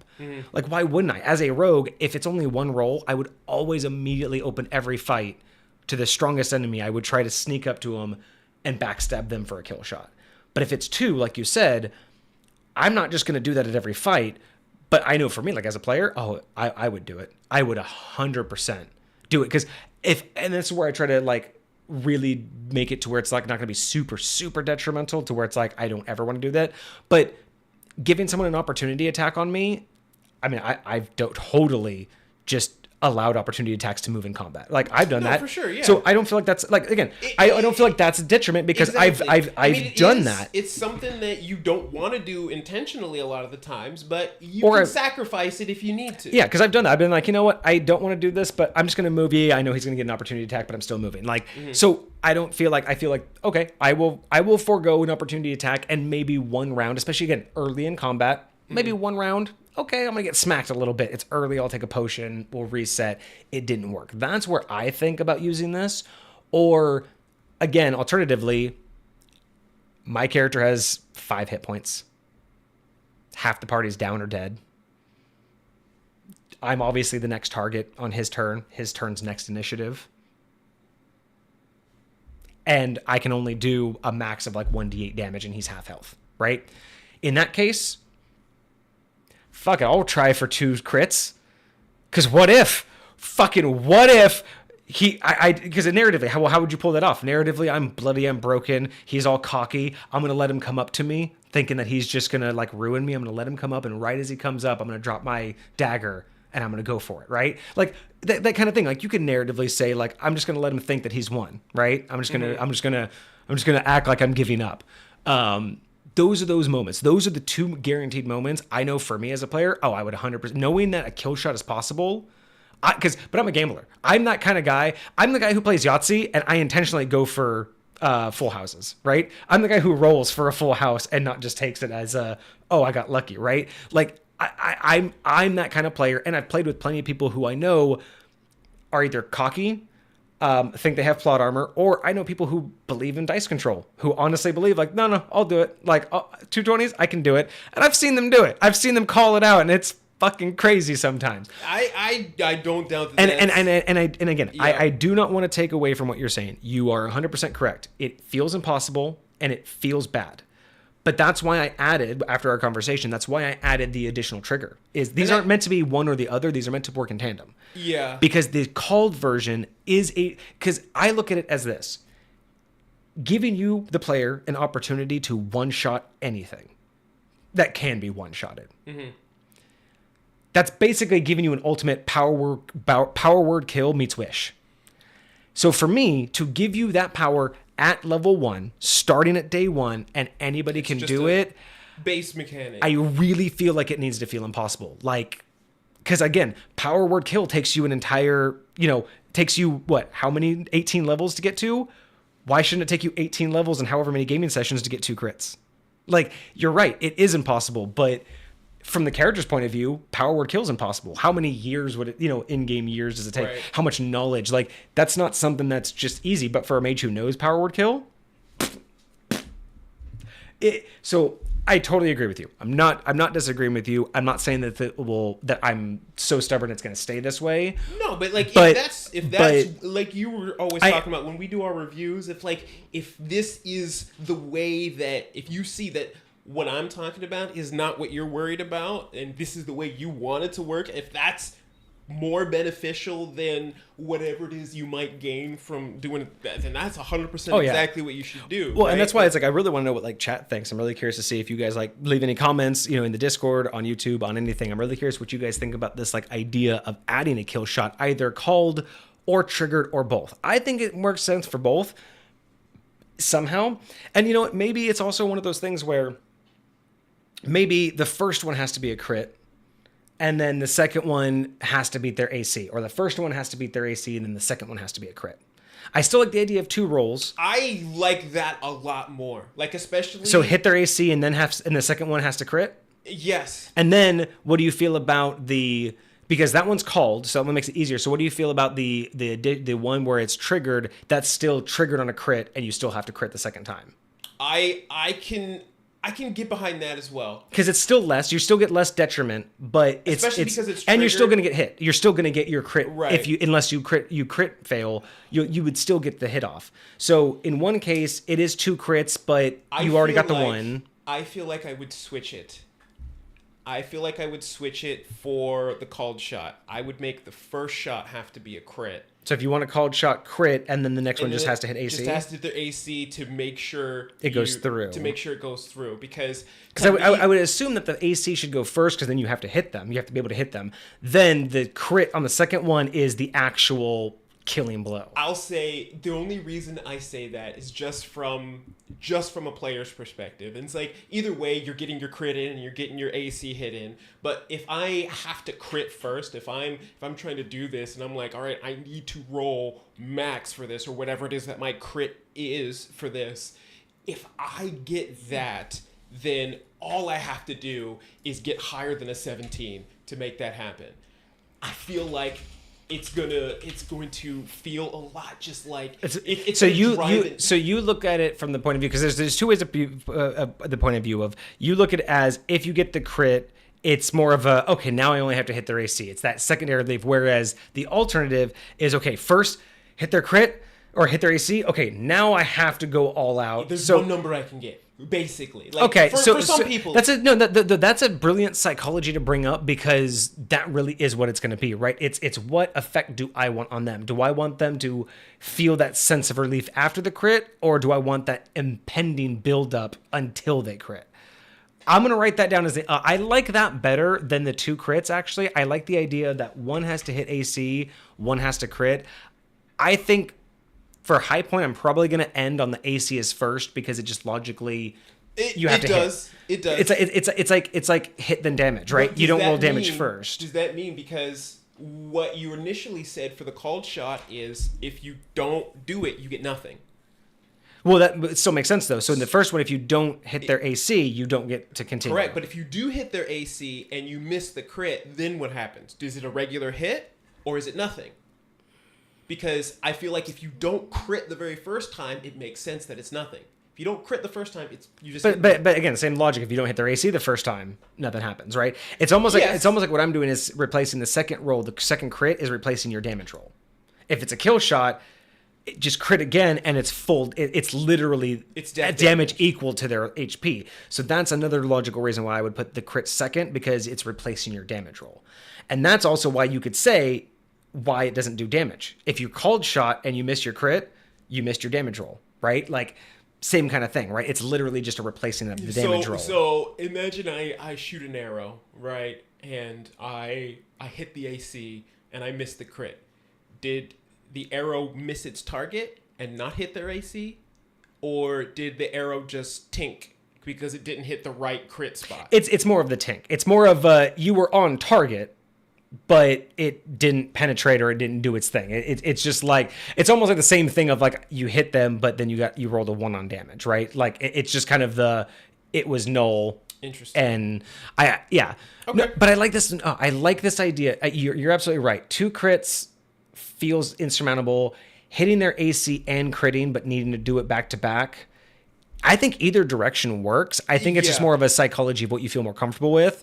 And I think for me, it's just a logic thing. I think it makes more logical sense. Like if you've already critted, you've already hit them. So why are you going after their AC on the second roll? It's just, it's harder for me to justify that to myself. Not that it's a bad call. I just don't think it makes sense. Would you allow a player to get advantage on one of these rolls, on either of these rolls, or would they have to be straight rolls? I want these to be straight rolls, because it takes away, it's literally me and the player. It's your dice. You roll me a 20, you got this. Does that include disadvantage? Oh, because then you could just, so you're saying if you have the disadvantage and you call out a kill shot, can you get rid of your disadvantage? I mean, kind of. No, I see what you're... Yeah, no, I see where you're going with that. Interesting. No, actually, bringing that up actually solidifies my idea that the crit should be second.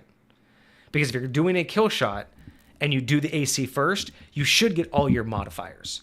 But the crit, you get no modifiers. So if you have advantage, you're still going to get advantage. If you have disadvantage, because that is still environmental. That shouldn't change. Your ability to hit them, if there's a reason you're getting advantage, you're still getting advantage. But the crit is the kill shot. It's replacing your damage roll. So if you replace the damage roll, the crit is, even though you hit them, you messed up the damage roll. I'd say that still works on the triggered one too, because you could get advantage to get a crit. And then you could trigger the kill shot. So that's what it's going to be. So if you call it, you have to hit their AC as normal, and then you replace your damage roll with a D20. And if you crit, you kill shot. If you don't, you miss. And the idea is that even though you already hit their AC, by trying to go for the kill shot, like you got your dagger and you hit their AC, but when you tried to do the twist to make them bleed out, you rolled your wrist. It got stuck in one of their bones or something like that. Yeah, so it's like, so that's the idea, is like the reason why you don't do damage is because when you went for the kill shot at the last second, you fumbled, right? Or the arrow, like again, environmentally, right? The arrow, pinged off the armor at the last second or whatever, or they flinched and it didn't do anything. But yeah, hit AC first, then you crit if it's called. If it's 6 to 19, you don't hit. If you miss the AC, you don't hit. If it's less than 5 on the second roll, then it's a critical failure. So yeah, if you roll for AC, it's just normal, but the critical, it's still a critical failure for 5 or lower, which grants the opportunity attack. Now, with this particular case, do we still think that you should lose a turn, or is it just the opportunity attack? Because I just like the idea that you've lost your advantage or position in combat by attempting this. So I like the opportunity attack. I want to keep that. I just don't know if something else should happen. Because again, how much is an opportunity attack going to stop you from doing this? I would bring it down from a whole turn to movement. That's right. One of your actions. So how about that? So yeah. So critical fail, opportunity attack plus lose movement if melee, and lose attack action if ranged. Okay, so on a crit fail, you there's an opportunity attack, and you lose your movement if it's melee for the next round, and if you're ranged, you just lose your attack action next round. And the justification is like that whole thing of like you shoot and you're like, I did it. Fuck, I missed. And then it's I should move. And it's more of a, narratively speaking, it's more of a you shouldn't be here anymore, and you wasted too much time thinking you got it. It's going to take you a little bit extra time to because you can aim pretty quickly when you have a fairly decent sized target. But if you're going for a pin, you're going to take a little extra. Yeah. And that makes sense. I like the idea that you lost the attack action. Okay, yeah. So that I really like. What's going on, Hecate? Sorry, I didn't say how to use. So we've just been going on for a second here. So yeah, and again, BDE says she agrees with losing a whole round because again, because you got to think you are giving them the most powerful ability, right? It should hurt. It should do something. Yeah, and I get that. But again, I do. If you're melee and you lose your movement, you're basically going to get attacked again. And if you're ranged and you lose your attack, you're kind of useless and have to recoup and reorganize anyway. So I think both of those are more or less detrimental. Yeah. Enough instead of losing your entire turn, because at least you still get to have some actions to, be effective. I don't think I'd want to take, we talk about action economy and everything. I think more players would maybe be too worried about all of their actions going away over a missed attack than one of those type of actions. So, I would like to revisit something, if possible. So, I think of some spells like inflict wounds, right? And I know that you said traditionally this is not. This has to be a physical attack weapon. Yeah, I wouldn't apply this to spells or anything else like that. But if something imagine the triggered ones, right? I hit. And I get a crit on the spell attack. On the spell attack, and it's almost like as my hand touches them for this inflict wounds, I'm able to reach in and maybe I find their heart or something like that. And so the only way I could logically understand it for it to work with magic, it would make the most sense if you cast and either critted, or if you cast it and basically the person either had resistance, or not resistance, but vulnerability to that. Because that would make more sense, that it's so intensive and it overcomes them, right? Again, thinking about the way I think about magic, especially most spells, because they're, again, reproducible, they're the standard, they're cookie cutter. It's hard to say that cookie cutter spell will do anything more just because you cast it, right? Now, there are things in High Point that I have that you can boost spells, but to say that those spells would do a kill shot without the other person having some sort of allergic reaction, you know what I mean? It's you can't really say... What about a High Point wizard and the way they use magic? There is ways that you can infuse magic with your soul, and yes, soul magic is a little bit different in what you can do with it. But even just wizards in general, don't they? They have much less. I'm using a specific spell and much more of I'm taking power. Yeah, type deal. But even that, it's. I like the idea of the kill shot has to to kill something, especially with magic. Again, even with the High Point wizard, that would still require the effects of that magic and the creature being affected to have that sort of that confliction, right? Like those two things, the target and the magic would have to come together to equal that amount of damage. And even though a wizard could pump it and make it more powerful, it's actually like the two things that collide that are going to make the amount of damage. So I don't know if I could justify the wizard doing anything extra to guarantee a kill shot out of their magic. And now, granted, there are things that you could justify. Like there are ways that you could do, like when you get to a high enough wizard, you can like focus. Like again, you can't do really complicated spells, but you can focus that like wall of fire that you would just rip out of nowhere. You could eventually focus it into a beam that comes out of your finger, like almost like Frieza's from DBZ, like Frieza's like laser beam. You could do that. You can't do anything super fancy, but you can turn that wall of fire into just a beam of fire of really intenseness. Now you could justify that becoming a headshot, and that is a spell that could do it. I believe that the mechanic is out there for kill shots, but I think those are narrative driven. I don't think that I would want to apply it to spells because, again, for me, the way I justify it is spells come basically preloaded with energy. There's not a lot you're going to do to make that energy do anything other than what the spell's intended. And if the spell says it's going to do this much damage, there's not much you can do to make that damage do anything more unless the creature, again, had some vulnerability. And then maybe you could just justify narratively that if it has a vulnerability to fire, this particular fireball just was too much for it. Interesting.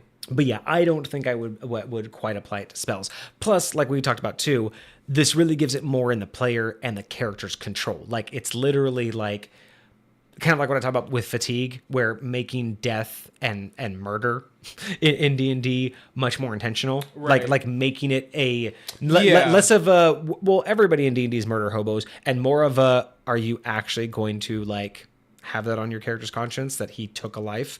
Because when you do that, you can add more lore into like every death actually like stacks, right? Like towns become smaller or more aggressive or more less friendly if there's more death in it, right?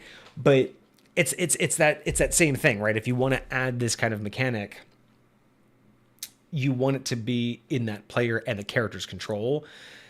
And that's why I feel like magic almost feels like you could, like a mage could almost be like, well, I didn't kill him. Like the magic was just too powerful. I'm just must be a powerful mage, right? Whereas when you have to take their life, when you have to like be the one to do it, I think that also could just be more of a plot point that or like for the players to use to build their characters' personalities. Like when you have to make them face the fact that they're killing, and not just let it be like, oh yeah. Well, there's just enough damage for sure. Like, but when it's like a no, if you have to tell me you want them dead, there's a big difference there, I think.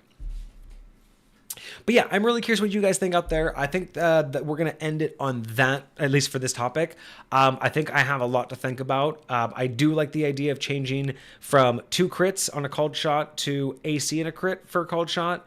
I'm really liking that. I like the opportunity attack and maybe losing movement or an attack option or an attack action. I do like that. What if on a crit fail it was a choice? What if crit fail, you either lose your movement or your attack action next turn?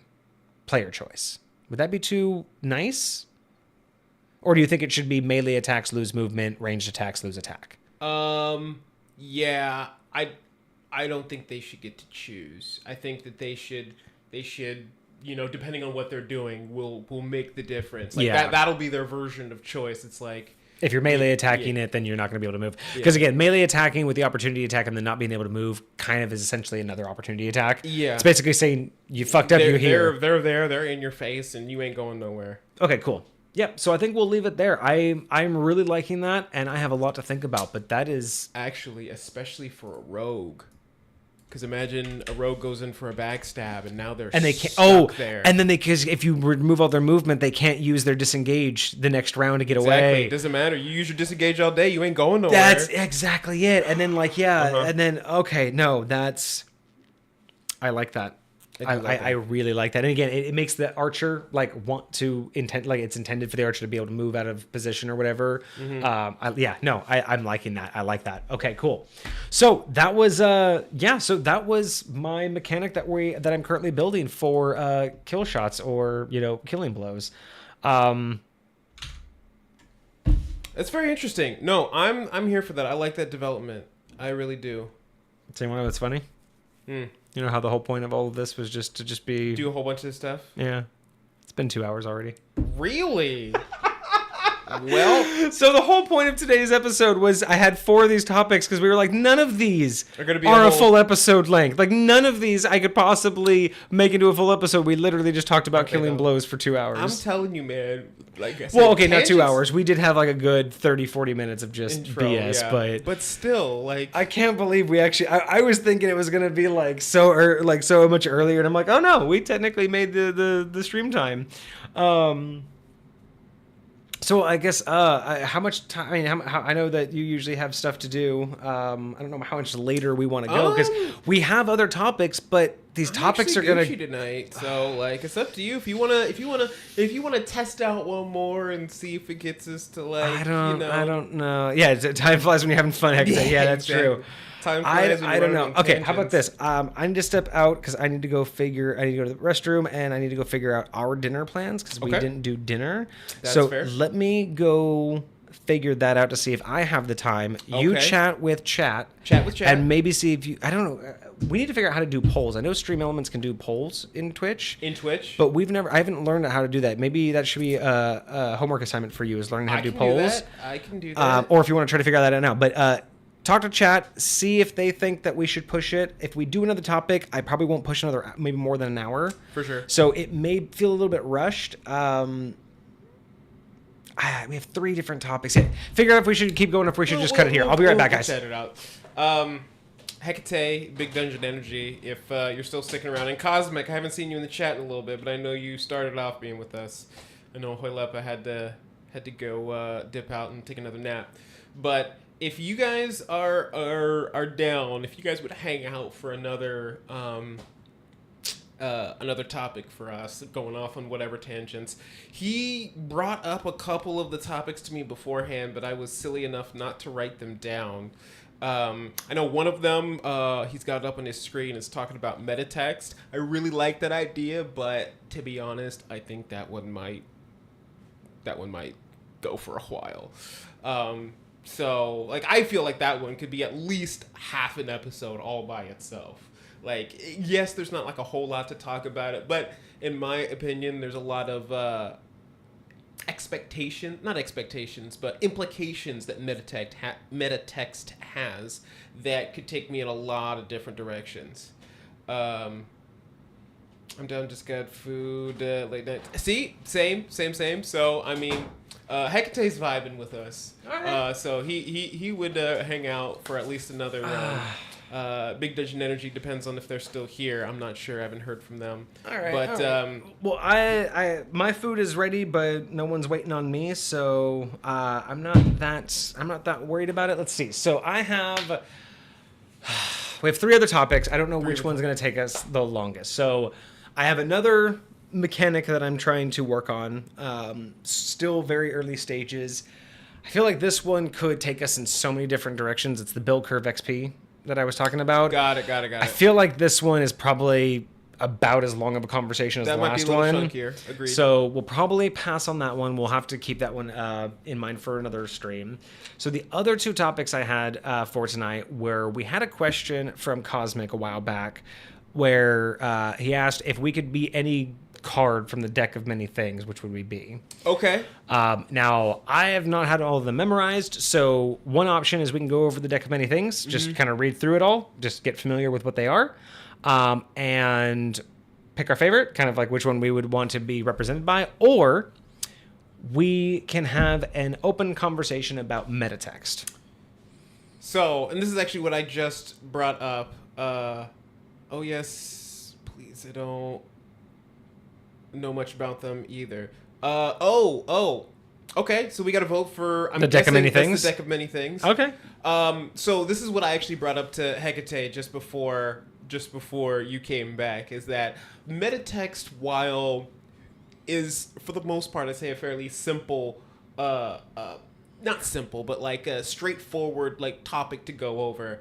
I feel like it has a lot of implications that Exactly. could take us down And some tangent hallways. It's very steeped in High Point lore too. So okay, so let's do the deck of many things. Let's call that good. We'll I have the deck of many things pulled up here, or at least the wiki dot for it. Gosh, I missed that.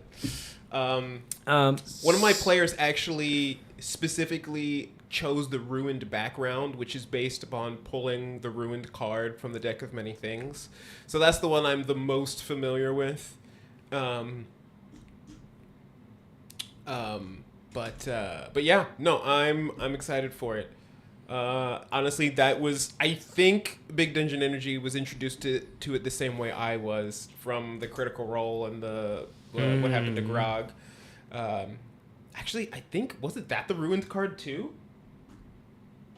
Maybe it was, maybe it wasn't. I'm not sure. I need to find a good source for it. I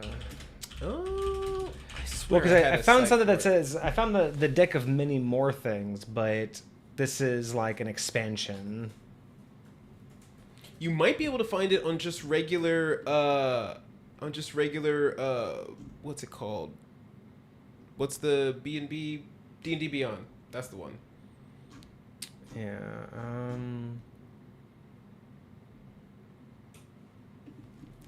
Because I know that there's different versions nowadays, so I want to make sure that we have the right one. I can at least give you the names for the, because it's in one of the books. It's actually in the Dungeon Master's Guide. Oh, here we go. So we have a couple different options. Okay, yeah, we got them. Cool. Perfect. So the deck of many things. All right. So I guess we'll just we're just gonna read through these. We're gonna kind of just talk about all of them. Chat. Do you guys need a visual, or are you guys okay just listening to us go through these? They're not very large descriptions. They're only like 1-2 sentence descriptions. But I don't know if you guys would prefer to see our screen and see the actual text, or if you guys just want to listen. So let me know in the chat if you want to see it, and I'll switch over. Otherwise, I'll probably just keep it on us. Good for listening. Taking a break from D&D prep to play some Sunhaven. All right, cool. We'll just kind of go and we'll just chat about it. So, deck of many things. It is a wondrous item, and it is legendary. Yeah, it is. Usually found in a box or pouch, this deck contains a number of cards made of ivory or vellum. Most, 75% of these decks have only 13 cards, but the rest have 22. And I'm assuming that's kind of lore-wise. They've already been picked. Yes. You never find a fresh one. Before you draw a card, you must declare how many cards you intend to draw, and then draw them randomly. You can use an altered deck of playing cards to simulate the deck. Any cards drawn in excess of this number have no effect. Otherwise, as soon as you draw a card from the deck, the magic takes effect. You must draw each card no more than 1 hour after the previous card. If you fail to draw the chosen number of cards, the remaining number of cards fly from the deck on their own and take effect all at once. Oh, snap. Yeah, I didn't even know that part. That's kind of cool. Once a card is drawn, it fades from existence. Unless the card is the Fool or the Jester card, the card will reappear in the deck, making it possible to... Oh yeah, so the card will fade from existence, and unless it's the Fool or the Jester, it goes back to the deck. Okay. All right. And Hecate's favorite card is Urail. Wanted to get to that one. I think that's number 18. All right. So we're probably not going to go through all of the connections, like Ace of Diamonds is Visor and King of Diamonds is Sun. We're not going to. Yeah, that's fine. Not going to go through all that. We're just going to jump right into the meat and potatoes of this. So potatoes. There are a couple different versions. Hang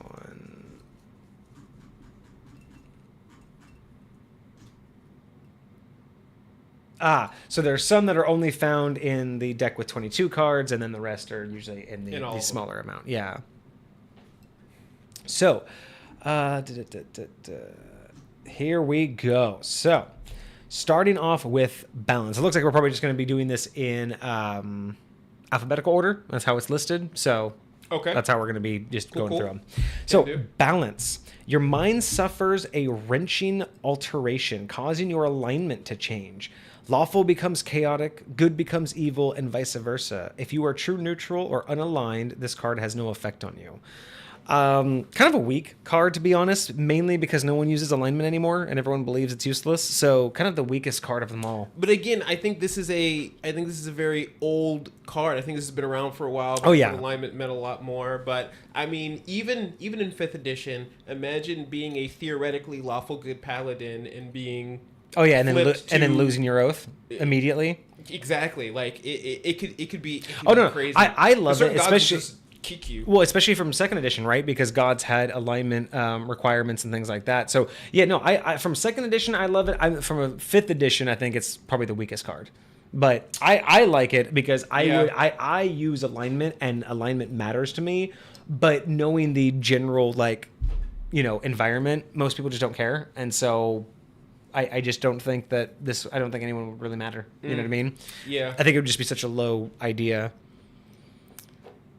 Even without alignment, it could totally be RPable. Yeah, And yeah. no, that's absolutely true. Like, I mean, you can actually absolutely instill like personality differences. I just don't think most players. I think it's more of a shrug off on this one for most players.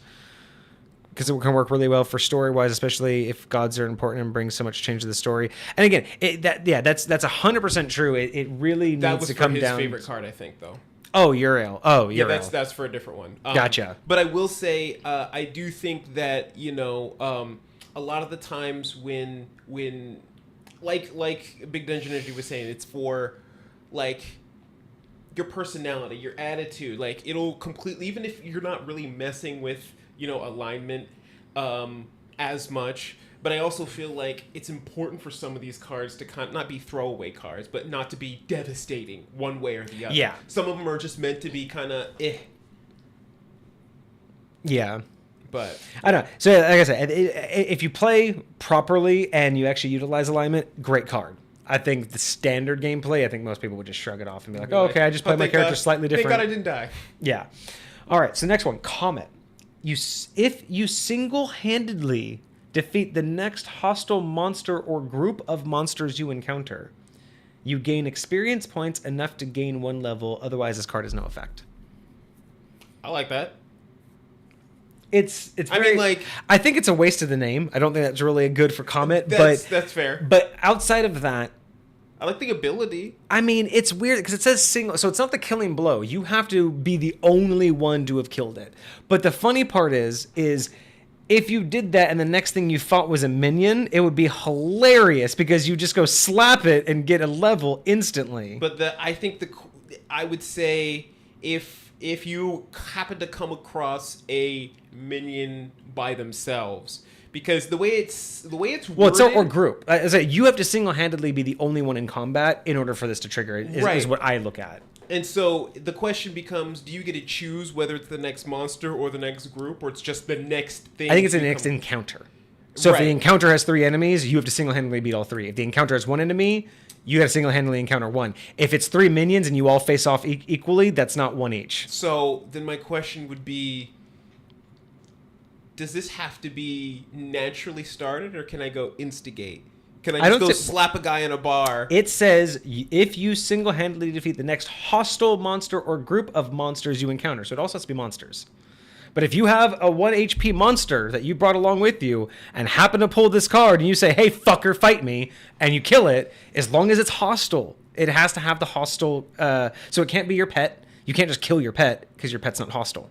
Your pet's friendly. Okay, so then the question would be, what are we saying is a monster? Is a bear a monster? So here's how I imagine the intent of this is you can pull a certain number of cards, right? There are a certain number of cards in the deck that will spawn an entity that's hostile towards you. I believe that this is not an intent to min-max. This is an intent to, if you pulled this card and then pulled the Avatar of Death, you fighting them. Or something, right? I think it's more of a you have to fight what gets summoned. It's not so much a min-max opportunity, but being that it says monster, bears are creatures. They're not monsters. Chicken hostile and killing it and then leveling up. Right, exactly. Be like, fuck you, chicken. Fuck you. It's hostile to me. Kill it. And yeah, it doesn't say you have to kill them, just defeat them. So that's also a bigger Yes. conversation to have about what's defeating, right? And again, hostile and monster are other key indicators, because neutral, just a monster is not hostile towards you. And maybe, again, if you're... Anything's hostile towards you if you attack it. And that's what I'm saying. If you're a DM, what if it has to be naturally hostile towards you, not instigated? That was my question. Like, can you just go start a fight with something and call that, does that count? Does it have to be something that attacks you? Okay, so that's not a terrible one. It's just very convoluted. Although I still don't like the name. I think they wasted the name on that one. Yeah, fair enough. All right, so Don John is the next one. You disappear and become entombed in a state of suspended animation in an extra-dimensional sphere. Everything you were wearing and carrying stays behind in the space you occupied when you disappeared. You remain imprisoned until you are found and removed from the sphere. You can't be located by any divine or divination magic, but a wish spell can reveal the location of your prison. You draw no more cards. Damn, so fuck your character. You just basically become, like, go in an ice coffin in some other dimension. Until someone uses the wish spell, basically. Or has another way of finding you. Or just happens upon you. God bless America. See, that one, it's like... Some of them are just overly aggressive. Like, what's the point of that one? You know what I mean? Like, that's basically like, write up a new character. Sucks to be you. There's a couple that are like that. That's rude. All right, Uriel. This is a Hecate's favorite. The card's Medusa-like visage curses you. You take a -2 penalty on saving throws while cursed this way. Only a god or the Magic of the Fates card can end this curse. Is that the Magic of the Fates? I'm guessing is another one of the Deck of Many Things cards. Yeah. Imagine you pull both of those at the same time. It just does nothing. Or you pull the Fates first. Oh, rip. Okay, I can see why you like that one, and I can also see why that one's good for godlike play, like because it has to be removed from a god. So actually, I see why that one has a lot of role play opportunities. That's not bad. That's not bad. The Fates is the next one, so the Fates can override the last one. Reality's fabric unravels and spins anew, allowing you to avoid or erase one event as if it never happened. Oh, so you can use this card's magic as soon as you draw the card or at any other time before you die. That's cool. I think it's the only one that lets you delay its effect. That one, that's like the 10-second button from what's that stupid movie? Galaxy Quest. Galaxy Quest, love that movie. Yep. Okay. So the Fates make sense. Like you could just use that to just undo any one mistake. Little undo button. Yeah. Okay. Nope, that didn't happen. Interesting. All right, Flames. A powerful devil becomes your enemy. There you go. There's your hostile monster. The devil seeks your ruin and plagues your life, savoring your suffering before attempting to slay you. This enmity lasts until either you or the devil dies. So I kind of like that one where it also doesn't say it appears there. It just says there's someone after you. So that could be a huge like plot point turner to have that thing just always hunting you and always fucking like everything that you do. Just always like messing with your plans. Good gravy. Oh yeah, using the Fates to be like a djinn to your players. Be careful what you wish for. Oh, like that didn't happen. Well, what happens if that didn't happen? Like, oh, you undid that. It depends on how far back you go. So if you're smart, you use it for like a couple seconds ago. But if you want to like undo your parents dying in your past, you might not even be here no more, bro. Can you imagine you finally get that card and you're like, oh, I want this thing that happened to us in gaming session 1 to be undone. And you're like, fine. You find yourself, like they were in a dungeon. He's like, you find yourself in a field. All of your equipment is now this equipment. All of your, like, you basically just pop them into a completely different campaign and be like, oh, you went a completely different route. You guys have different weapons. You guys have different magic spells. You guys have different everything. You guys are a completely different location. Like, you wanted to undo, welcome to the butterfly effect. Yeah, amen. That could be really interesting. All right, the Fool card. So this is one that doesn't come back. You lose 10,000 XP. Discard this card and draw from the deck again, counting both draws as one of your declared draws. If losing that much XP would cause you to lose a level, you instead lose an amount that leaves you with just enough XP to keep your level. So again, you don't lose a level, but you go back down to square one of that level that you're at. That can be devastating at like bound level 10 when you need several 100,000 and you just, well, I mean, I guess if you need a couple 100,000, 10 grand's not that much, but Yeah. that could set you back quite a bit. Gem. 25 pieces of jewelry worth 2,000 GP each or 50 gems worth 1,000 GP each appear at your feet. I mean, get rich. Get you some. That's not too bad. Depends on where, where this is. I mean, if it's in a public place, that'd be hilarious. People just start, like, mobbing you. Right. Idiot. Permanently reduce your intelligence by 1d4 plus 1 to a minimum score of 1. You can draw one additional card beyond your declared draws. To hopefully to get this back.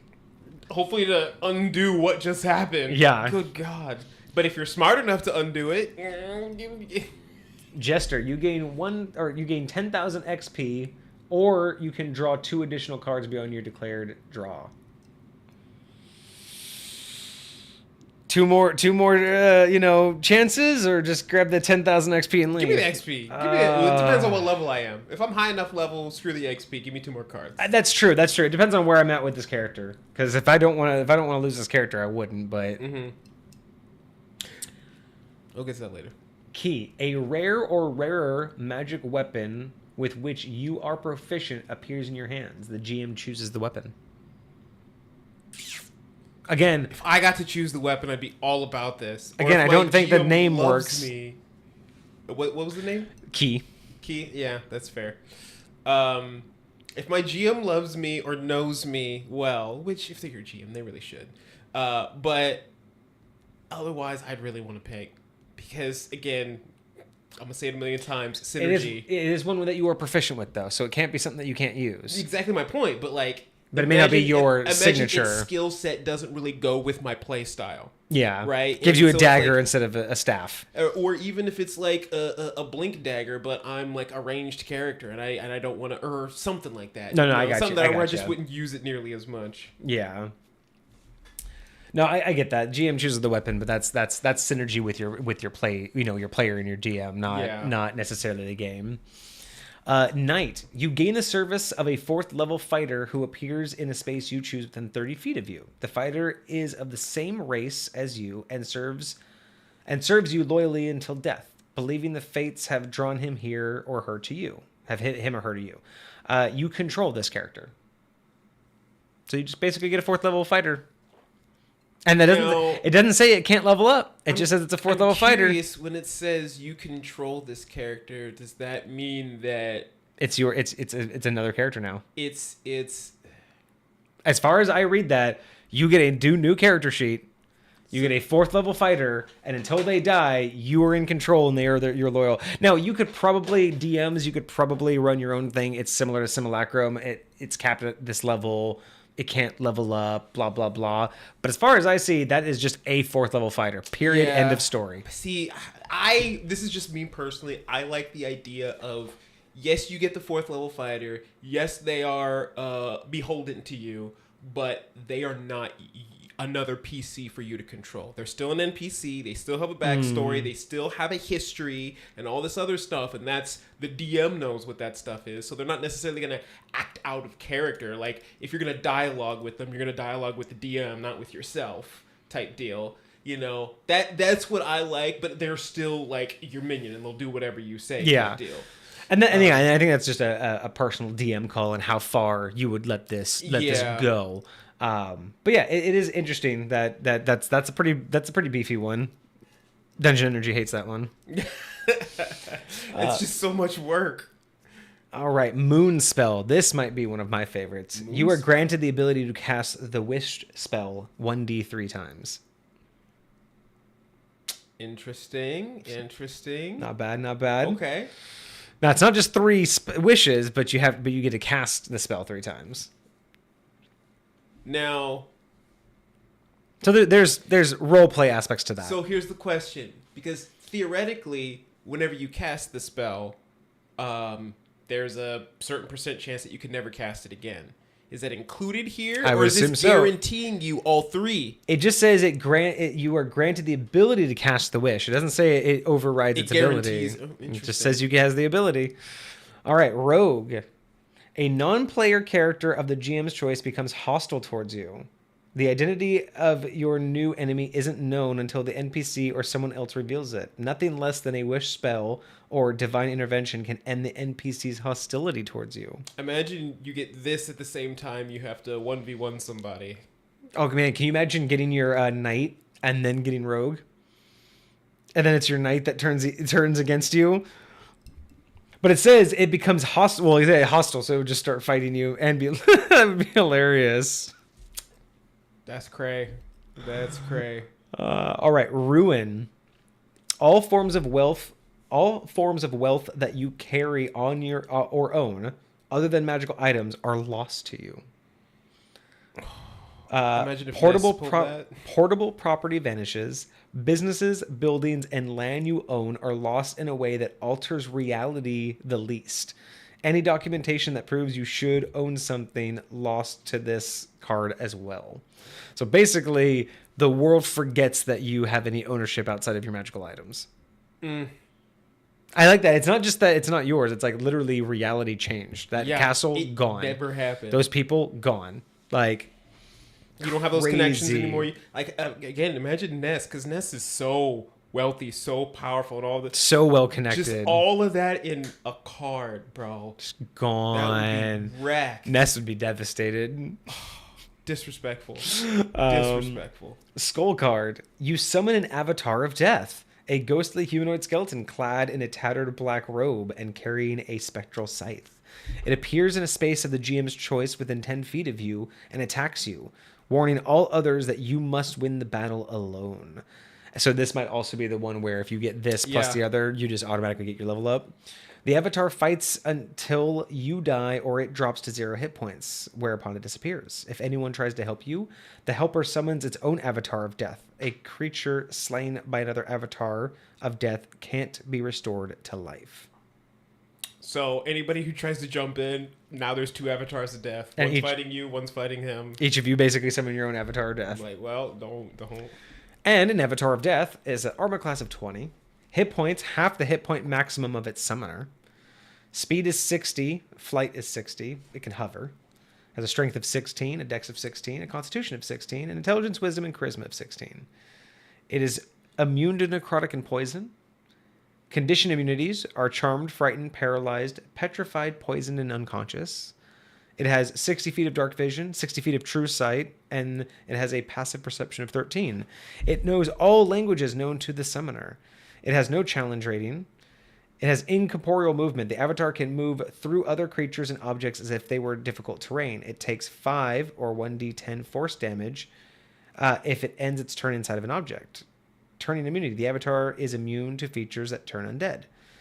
Reaping Scythe. The avatar sweeps its spectral scythe through the creature within 5 feet of it, dealing 7 or 1d8 plus 3 slashing damage, plus 4 1d8 necrotic damage. Kind of a beefy. I like this, that it has no XP, so again, another reason why you want that card that gives you a free level up. How would you rule the spell Banishment? Against this thing? Yes. Let's find out. Let's refresh. Because Banishment technically brings them back, doesn't it? Only if they're native to this plane.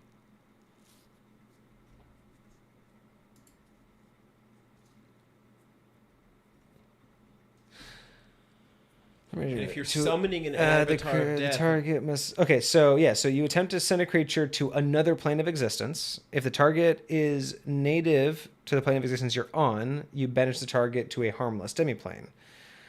While there, it's incapacitated. At which point the target reappears in the space that you lifted. If the target is native to a different plane of existence than the one you're on, the target is banished with a faint popping noise, returning to its home plane if the spell ends before 1 minute. So in this particular case, if you consider that this thing was conjured with no plane of existence, then it would go into the harmless demiplane and come back. Yeah. But again, is this avatar of death? And now, this is the lore between your world and whatever. But like, I would almost. I mean, someone and something created it or put it in the card, right? It's not unless so you think it's my the lore. card. My lore is that the card summons this thing, and it's bound within the deck. Like that's my lore. So it's almost like a genie being summoned out of its bottle. Yeah, Lightweight. exactly. And this is like the Avatar of Death being summoned Yeah, out of the card. I don't think this is a creature that was summoned from another plane of existence that has a normal life, and the card summoned it. I believe that the card manifested it because it goes back into the card. Basically, you just get a minute reprieve to catch how- your breath. That's how I would. Yeah, that's how banishment is Okay. meant to work. So I would say that it would do the same exact thing to the Avatar. Okay. But it would work on the Avatar for sure. Just because there's a lot of stuff where if you have, I'm actually curious. I want to remember this for Monday because Monday we are doing a revamp of the necromancy subclass for wizard. Ooh. And I'm very curious because this is technically an undead creature and it says it's immune to any turn undead effects, but it doesn't necessarily say any domination effects. Well, it just says it's immune to features that turn undead. So whatever, anything that's related to that. But banishment is its own thing. So but domination is its own thing. But that is, yeah, exactly. Yeah, that's not turn undead. And so, like, if with this revamp of the class, I'm pretty confident there are elements in there that allow you to control pre-existing undead, which I think is a really cool idea. It'd be interesting. Yeah, if you can remember that, make a note. If something like that is possible. It'd be super weird to also have the Avatar of Death, but I don't think the Avatar of Death is undead. Oh, it is a medium undead. Okay, that's why. Yeah. Okay. Interesting. We'll have to see that on Monday. Yeah. Anyways. All right, next one is called Star. Increase one of your ability scores by 2. The score can exceed 20, but can't exceed 24. Hey, cool. That's legit. I like that one. Straight to the point. Sun, you gain 50,000 XP and a wondrous item, which the GM determines randomly. It appears in your hand. Cool. That's nice. I want that Sun card. Talons. Every magic item you wear or carry disintegrates. Artifacts in your possession aren't destroyed, but do vanish. That sucks. Fuck that card. Hella sucks. Throne. You gain proficiency in the persuasion skill, and you double your proficiency bonus on checks made with that skill. In addition, you gain rightful ownership of a small keep somewhere in the world. However, the keep is currently in the hands of monsters, which you must clear out before you can claim the keep is yours. That's hilarious. I think that one's close to my favorite so far. Although I kind of don't understand the persuasion skill out of all the things. It's like you get expertise in persuasion. Like, I mean, that's cool. I mean, I can convince the monsters to leave. Yeah, I mean, maybe just because it's like throne, it means you're like, you're treated like royalty, kind of thing. Like you just have an air about you. Vizier. At any time you choose within 1 year of drawing this card, you can ask a question in meditation and mentally receive a truthful answer to that question. Besides information, the answer helps you solve a puzzling problem or other dilemma. In other words, the knowledge comes with wisdom on how to apply it. So it's not just like a genie answer where it's like vague. The Void. A black card. This black card spells disaster. Your soul is drawn in from your body and contained in an object in a place of the GM's choice. One or more powerful beings guard the place. While your soul is trapped in this way, your body is incapacitated. A wish spell can't restore your soul, but the spell reveals the location of the object that holds it. You draw no more cards. And then Question of Enmity. 2 cards in the deck of many things can earn a character the enmity of another being. With the Flames card, the enmity is overt. The character, and that's the one where it gets a devil. The character should experience the devil's malevolent efforts on multiple occasions. Seeking out the fiend shouldn't be a simple task, and the adventurer should clash with the devil's allies and followers a few times before being able to confront the devil themselves. In the case of the rogue card, the enmity is secret and should come from someone thought to be a friend or ally. So it should be your fighter if you get knight. Interesting. As Dungeon Master, you should wait for a dramatically appropriate moment to reveal this enemy, leaving the adventurer guessing who is likely to become a betrayer. So what I would do, I would totally do this. I would let them draw that card and be like, okay, I got someone in mind. And then that's all I would say. Mm-hmm. And then at the end of the gaming session, when everyone's leaving, I'd pull one of the other players aside and be like, "Hey, It's you." That would be just so fun. how much more fun would that be to just let another player be like, so you don't do anything overt, just make sure things don't work out for him." That would be fucking hilarious. Can you imagine just, and then that could be a plot point to where eventually, like, again, if you, the gaming group can't get together, so you do some solo sides, you have the BBEG contact that player. And all of a sudden you have this like side campaign where that player is actually like with the BB, like, finally gets with the BBG all because of this card. I feel like it'd be very interesting, especially if the BBEG like has some like random encounters and just notice like that dude totally just screwed that dude up. And then, Why yeah, is he's just, why is he, hey buddy, you wanna help me out real quick? that would be cool. That would be cool. Man, I wish there was more. There's just really not. I mean, I know that there's like the deck of many more things, but I guess You're right. this is pretty fine.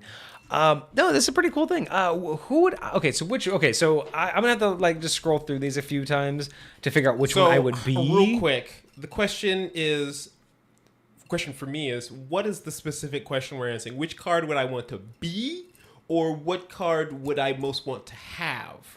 Or just which card in So general I think is the my original favorite? question was, if you could be any card, which Yeah. would you be? But then again, yeah. So I think let's answer this in three ways. Which card would we like to be? Like if we had to just be one of these cards in a D&D game, if we had to pull one of these cards in a D&D game, and which is just our general favorite. I feel like what card I would pull and what cards my favorite are going to be the same. Yeah. Actually, I would say that's different because there are certain cards that I would like as a DM. Well, how better. about this? Maybe we should answer this. So, what is which one do we think that we would be? Which one we'd want to pull in game, and which one we'd want to pull in real life? Interesting. I don't know if that's going to make our answers any different. But which one would I be? Like if I had to be a card? I mean, who doesn't choose the Avatar of Death? To be a representative card, who doesn't choose the Avatar of Death? I mean, I will say the stats aren't the greatest. Maybe I might want to be one of the demons that is going to be like hunting you down. Oh, I could be the flame card. But see, are you the card or are you the demon, right? Like, Yeah, no, but it has. See, actually, the Avatar of 'Cause Death then- is the closest to an actual avatar inside of a card. The way, especially the way you I read described it, yeah, the way I read it is that's the one that you become. Like, yeah, I don't know. The card you would be is kind of weird because realistically, I'd either be the Avatar of Death, the demon, or I'd be the rogue card if I became like the backstabber. You know what I mean? Like, I would probably go after one of those. So let's go. So what game? Which one would I want to most likely pull in game? Obviously, in game, I'd probably take the 50K plus the Sun card, 50K plus a magic item. Yeah, like an artifact or something like that. Yeah, if I had to pull a card in game, 50K XP and a magic item, a wondrous item. Yeah, if I had to choose, I'd pull that one. I honestly, Or in-game- Vizier. Ooh, Vizier. Honestly, in game, what I would actually kind of like to do is one of my players pulled the Ruin card as like their background. I would almost like to have, if you go back down, the one where you get you get expertise and persuasion. Oh, and you gotcha. get Throne. Yes. I would almost want to like have a character whose background starts off like that. Like, And you're looking for your keep? I'm looking for my like that's kind of like That's what actually I'm dope. like, That's a dope idea. that I gives me the best vibes. Yeah. Vizier's cool, but it's only one question. That's a cool one in game, Yes. but it's only one time. Like, And I think that's my other one. You asked me which one I'd put in real life. It's the Galaxy Quest one. oh, the undo anything. The undo, because you're gonna use it before you die, right? 1 year. Oh, 1 year. It's Still. let's see, where was it? It's the Fates. Reality's fabric unveils and spins anew, allowing you to avoid or erase one event as if it never happened. You can use this card's magic as soon as you draw the card or at any time other time before you die. Okay, so the Fates you can do it whenever you want. So basically, yeah, maybe in real life the Fates card would probably be really good. I think it's at least close. Let's see.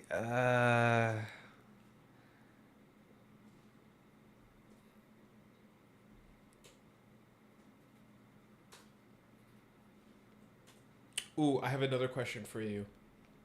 I mean, even the gems one wouldn't be like in real life wouldn't be enough money. Yeah. Like to undo the fates thing, to undo a permanent like just instantaneous like I want to undo that. So just keep this in the back of your mind. If you could have any card that you could either pull yourself or give to somebody else at any point in time. Like say you just had the card and like you don't tell them what it is, you don't tell it, you could just like give this to somebody, friend or foe, right? Anybody, and it just takes effect on them. Like, would you have a different answer? Like maybe a card that would make somebody disappear. So a card that I can't use but I can gift. You can gift. I mean, that's really a bunch of that's based on the character then, right? Because if my character, you in real life. Oh, in real life. Yes. So if I had to basically, if I could choose any card to be able to give to anyone. Yes. And we'll say XP kind of equates to like getting a better career or something like that. I mean, obviously, well, I mean, it's crazy because I mean, like, obviously, I would probably give like the Fates one or the Money one, or I'd probably give which one of the good ones to Vixie because I mean, it's my wife and I want to benefit from it too. So we'd probably just find like the best. Sure. But outside of that, right? Like the idea of if like I was in control of being able to hand these out. And I was like, I was just, I was given an opportunity to be like, here, you get one card. Which one do you want, like, responsibility to hand out? I wouldn't want to do anything that requires other actions, like the one where you get sent somewhere until other people come get you, because that's whatever. Just why? Yeah. I mean, Vizier would be really cool. Can you imagine just having that power to be like, hey, man, one answer. You're welcome. Just it's all you tell them. You just give them this card and you're like, here's one answer to anything you ever needed. That would probably be, if I had to gift one, it'd be Vizier. Because that one would be like the best gift. It's literally you're gifting someone one true answer to anything in their life. And then you just get to get that one. That's the one that they can only get it 1 year after they get it. Oh, okay, yeah. But that would still be kind of cool. Because other than that, all of these other ones are either really bad. I even look at some of them as kind of like a get out of jail free card. Like say somebody's like holding me at gunpoint or something like that, and I gift them a card that like makes them disappear or something like that. I mean, yeah, choosing Rogue or Flame against someone I don't like would be kind of funny too. Right. But yeah, I think the Vizier would be the one I would want to give, because otherwise I'm just giving money or a detriment, right? Like realistically, giving someone knowledge would be dope. I have a more just chaos goblin answer, and I would want to give the balance card to someone just to see what happens in real life. I want to know like if somebody is like completely flipped on their head perspective-wise. I would like it better if it only lasted for like a certain period of time. Like if you flipped your alignment for like a week or a month or something like that, and then you go back to normal.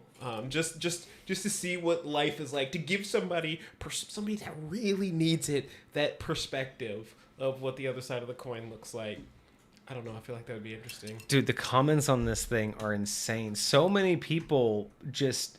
Like, the most common thing I read as I'm scrolling through those comments were, like, destroyed campaign. Like, everybody's just basically like, oh, if you want to destroy your campaign, I'm just like, man... I've told you guys this before. I've been going over my old live streams to try to find like shorts and clips and stuff that I want. And I just went over an episode that I was talking about this, and I had kind of like a hot take where like I was basically kind of going off on DMs. So this is like episode 5 where I was just kind of like, if your people, like if you're mad that your players can like derail your campaign, or if you were mad that your players can one-shot your BBEG, I straight up was like, it's your fault. Like, if you set this entire, I think one of my experiences was like, if you set a trap on a forest pathway, but you plan for it to be able to be walked around, don't get mad when someone walks around the fucking trap. You know what I mean? Like, if you make a bridge across, a chasm, that obviously has a trail to go around it, and they take the trail, don't be mad when you're like, why didn't you take the bridge? Back because you gave us a trail. You know what I mean? Like you know your players, you know what they're capable of, you know what they do. If you create a thing and you're mad that they were able to overcome it, either get good or get perspective. Because I don't understand this idea of like a lot of these comments are like, oh yeah, give this to a low level player and then they get really high level and it's totally game breaking and everything's out of whack. And I'm like, is it really?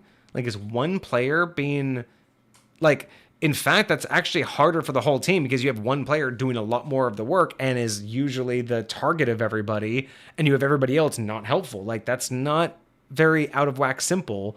There are definitely there are ways to mitigate it, to handle it, and I would say this honestly goes back to perspective, because if you as a DM only see one way of doing things, if you're looking at this game like a video game, like the mechanics are the like rules, what you wrote like, is the way it needs to come out, and it's just this is the only thing that's possible, then yeah, it's easy for that stuff to happen. But if you're out here and you recognize that you are building a story with these people, you're building a narrative, and you have a lot of freedom within building that narrative, right? Mm-hmm. And there are rules and there's boundaries, of course, you know, but there's lots of things that you can do to help balance that stuff out. And I think a lot of it just comes to DMs not recognizing what they can do, what they have the capability of doing, what they have the freedom to do. And it's like, oh, you can't do that, you have to do X. And it's because there's a lot of people out there gatekeeping a lot of this stuff, saying you're wrong for doing this. It's to be on the book, man. It's why we talk about that. Exactly. And so I do agree that it's their fault, but I don't agree that it's their fault. It's when they get mad at their players for outsmarting them. It's like, that's your fault. They outsmarted you because you didn't think through it all. Don't get mad at them because it's like when DMs TPK and then they get mad at their players for being mad that you TPK'd them. But you're mad when they TPK like, that's kind of the whole point. Like they're just yours. Yes, you have dozens and dozens of encounters that they've TPK'd and you haven't TPK'd them once, but that's the whole point of the game. They're supposed to overcome your fights, right? Like, if you're trying to TPK them and you're mad that you're not doing it, like, TPK is as simple as throwing a lich in there. Like, you can TPK the party whenever you want. You are the DM. You could literally make the sun fall out of the sky. Like, you can't be mad at your players for outsmarting you. Like, so what's one of my top rules is don't let your players become smarter than you. Like, you can't let them outthink you. And if they do, just make them believe you were one step ahead. Very much so.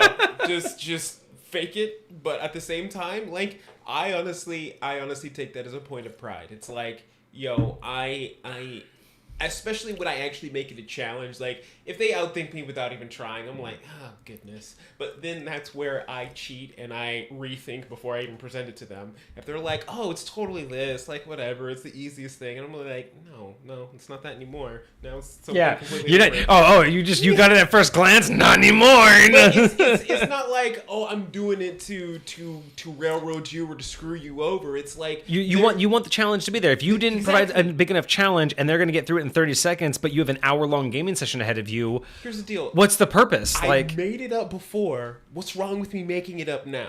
Exactly. Right? Like, that's the whole point. It's like, everything that I have that I present to you, I'm pulling that crap out of my ass, no matter what. Right? Whether I thought about it a year ago or today. Or just now, right? But if the pieces still fit, that's the biggest thing. It's like, as long as, and I think this is what I'm fortunate enough that my mind is good enough at doing in the moment, is like, the spider webs can connect. It's like, I can put these pieces together. I can see how this fits in this hole here, even if I have to adjust some things, even if I have to change some things, even if I have to rearrange some stuff. It might take me a second, but like, it'll still fit the narrative. It'll still fit what's going on. So I totally think you can make that work. Yeah. For sure. Yeah, I love seeing when people are just like, oh my God, don't use this. It'll break your campaign, and be like, you're not doing enough planning, or you're doing too much planning. Like, if it's campaign breaking, you're too linear, in my opinion. Like, you got to be able to allow for some of that, like,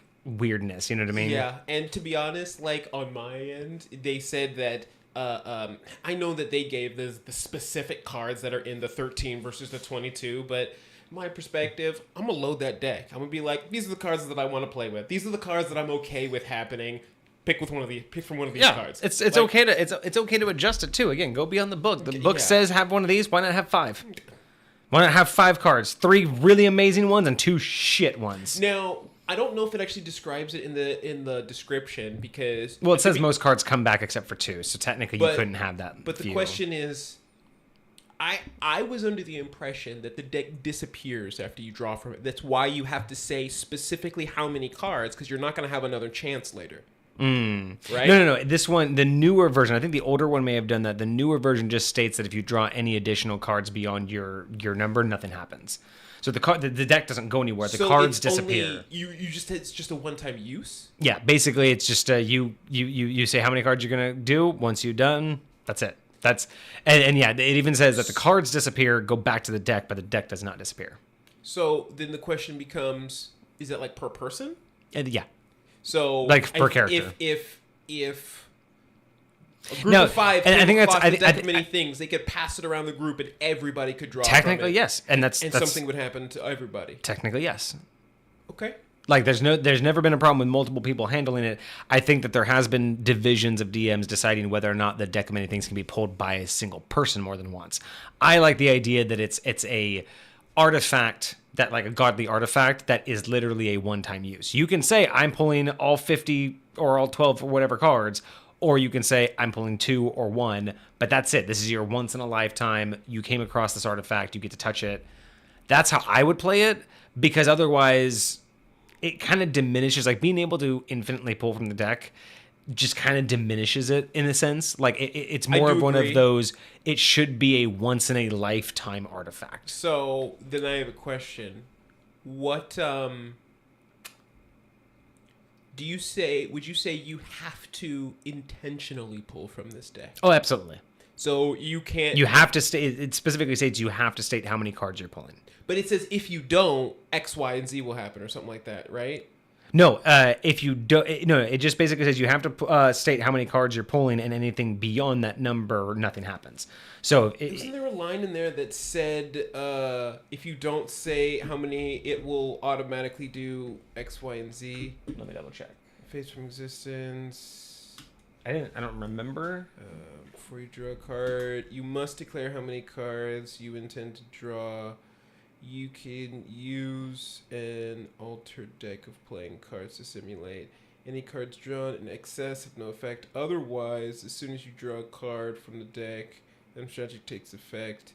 You must draw each card no more than 1 hour after the previous card. So and if you don't draw them, they all happen at once. So that's maybe what you remember. So if you go, that is what I was So if you say 5 and draw 1 and then wait an hour, four are going to happen right now. But theoretically, if I wait 59 minutes, draw 1, then I have another hour to wait, draw 1, have another hour to... Okay. Correct. Yeah, it's adapted to the previous draw. Yeah. So okay. So yeah. Okay. So that way, that particular case, like I said, it doesn't say that it's 1 per person, but I would prefer it ruled that way. Otherwise, it loses its mystique. So here's what I'm trying to get at. Can I trick somebody into pulling a card from this deck without recognizing that it's from this deck? So I'm like, hey, pick a number between 1 and 5, and they pick 5, and I'm like, all right, take a card out of this deck. And then they pull a card and something crazy happens to them. I would rule against that just because it's kind of like accidentally getting someone to cast a spell. Like accidentally getting someone to use a wand of fireball. Like how do you now granted you could say, well, I hand it to them and then I get them to say the magic word, but it's more than that, right? Yeah. It's not, because otherwise that just means that every wand just randomly goes off and people say random words, right? You don't just walk by a wand shop and go, abracadabra, and then the whole place blows up, right? Yeah. There's more nuance to activating magic. So I would say that this one, again, being like a divine level creation, an artifact of this magnitude, I imagine has some sort of trigger, and it's not easily just, hey, pick this and then go die from the avatar of death. Mm-hmm. It would be funny, and I don't necessarily think that you couldn't rule it that way. I just don't think I would in High Point. It seems like it's more of a, it's like the, I don't think like the Cave of Wonders, but like the Oracle, right? The idea of you can't, you can't accidentally ask the Oracle a question and lose your one and only question, right? Like the idea the Oracle answers any one question. It's like you couldn't be tricked into asking a dumb question, so you lose yours, right? I would say that you have to know, I'm pulling from the deck, I want these number of cards. Otherwise the deck, because you can't say, hey deck, pull 5 and then hand it to somebody, right? It knows you want to pull 5. Yeah. How do you get them to acknowledge how many they're going to pull? That's what I would just be like, hey, pick a number between X, Y, and Z. And they're like, I pick 3. Right, but they don't know they're picking 3 cards, right? Exactly. So I would say that I would not be upset if I found out a DM ruled it that way. I wouldn't rule You it wouldn't that rule way. it that way. Yeah. But not a bad idea. What if you use Dominate Person spell? So that's really interesting because I don't look at that as they are the ones pulling it. If you're using Dominate Person, it's still coming from you. So in that particular case, like if you drew a demon and you were dominating somebody, I would say that if the demon's not there, the demon still comes after you. You were the one who did it. It doesn't just go to their body, right? What about if you pull the Avatar of Death? Is the Avatar of Death coming for you or coming for the... I would say the Avatar of Death comes after you. Like, I would think and that it then knows if you better. dominate them to fight for you, would that be allowed? Because if they did it and they're a part of you, if you're controlling them, like imagine if But you're only controlling them, you aren't them, right? So what if I'm a druid and I'm fighting the Avatar of Death and I cast Conjure Animals? I'm not them. I'm controlling them. Can I use them in that spell fighting this Avatar of Death? I don't know if that would constitute. If anyone tries to help you, the summoner summons its own Avatar of Death. So the helper. It just says if anyone helps you, the helper summons their own Avatar of Death. So yeah, I think you'd be summoning more than one Avatar of Death. Oh my god, can you imagine someone being dumb enough to get the Avatar of Death and their instinct is to cast Swarm? All of a sudden there's just like 30 Avatars of Death. But they're only fighting each one of the wasps in the swarm. I know, but it would just be, that would be a sight to behold. Just suddenly the room's filled with just... Just imagine that's how your swarm dies. You summon this swarm, and then all of a sudden, 30 Avatars of Death appear out of nowhere, do a single slice, and slice each and every one of those things, and then they all just disappear. And it's like, no, it's not going to happen. That would be messed up.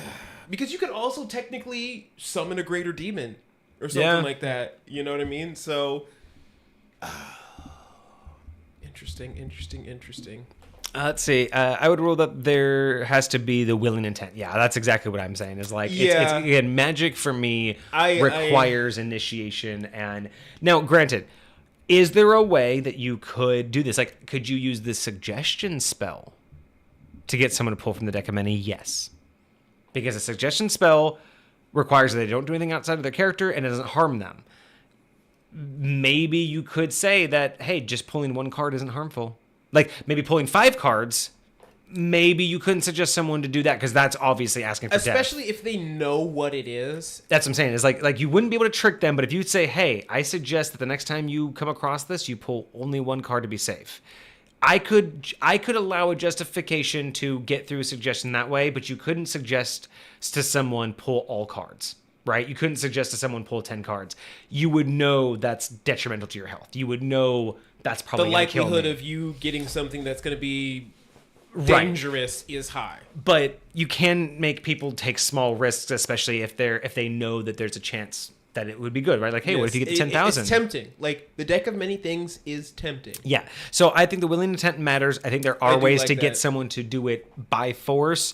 But if you're the one doing it, it knows. Like, you're the one who... Because otherwise that would be like saying, like, if I dominate someone and then, I get, like, an ability increase, right? You'd have to... The same rules would have to apply. You get it, not the person you dominated. That's fair. You know what I mean? Like, you don't want to like split hairs and be like, no, you don't get that though. It was, blah, like, you got to be consistent. Hecate says that makes sense. But is dominate person a spell that heavily influences you, or you're actually controlling them? I'm pretty sure dominate person is you are technically the one controlling them. I know it's a psionic as well, but I believe that that's like you're basically puppeteering them. And isn't dominate where you basically stop moving too? Don't you literally like basically? No, you still get your actions. You still get your turn. Oh, okay, you're You're not two people. Yeah. Okay, but I still think it's you. I don't think it's a suggestion. I think dominate is you're in control like a puppet. While the target is charmed, you have a telepathic link with it as long as the two of you are in the same plane of existence. You can use this telepathic link to issue commands to the creature while you are conscious, no action required, which it does its best to obey. You can specify a simple and general course of action, such as attack that creature, run over there, fetch that object. If the creature completes the order and doesn't receive further direction, it defends itself and perceives itself. Yeah, in that case, I feel like itself to the best I feel like picking from the deck of many to activate it is beyond that description, right? It's like it's beyond the simple things, right? You could say pull a card from a deck, but you can't say you want to pull and intend to pull 3 cards from the deck of many, right? Little bit of a difference between having someone do an action and having someone want to do something or perform like an actual task. So good ways around this, chat. You guys are really thinking about how to abuse this. I will say the next paragraph does say you can use an action to take total and precise control of the target. Maybe that's what I was thinking of. So you could basically like speak for them and move for them almost and all that. And in that case, you could probably activate the deck, but then it would still be you, just in a different body. Because again, you're the one who's doing. And maybe that's maybe that's where you delimit it. If the effect could be deemed as you, as in like your soul, right? Mm-hmm. So the demon, the avatar of death, they know who you are. They know who you pulled, regardless of what body you're in. Whereas you could say anything that's a physical effect attacks whatever body you're in. So like the XP and all of that stuff happens to the body you're in. So if it's negative XP, the body, yeah. Or again, positive XP, but also the weapon appears in their hands, not yours, right? Right. But if it's basically something targeting the caster, well, you are the caster of this particular magic, right? So I don't know. There could be arguments, but yeah, the deck of many things is very weird and unique. I love it though. I love this whole thing. In terms of my favorite, like just my hands down favorite,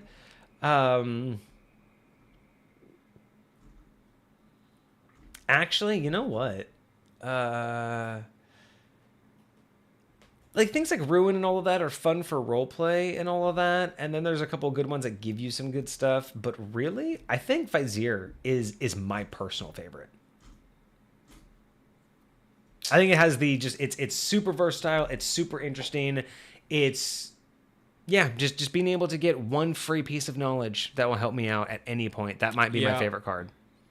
You know, it doesn't change anything right this second. It doesn't break anything. It doesn't alter much, but it gives me the one thing I do want, which is knowledge. Like, you know what I mean? Give me I'll get all of the XP I want over time. I'll get all of the gold I want by going and doing shit in game. But knowledge, it's the one thing the DM never wants to give you. You know what I mean? Like for me, like that's the one thing that's the most sacred is knowledge. So, you know how you're talking about like the old versions of High Point, you gave like way too much like magical power. Oh yeah. And so the first era. One of I told you like whenever I have players create characters, like I always want them I want to give them something unique to them. Right? Like a certain power of their own, a certain weapon that has certain abilities. I can level up with them, whatever. Mm-hmm. So one of my first versions of this, I forgot exactly what I called it. It was either like the brain or the overmind or something like that. But it was just basically this dude had this charm or ability to ask a question to this thing, and it could get information, and it could be about literally anything.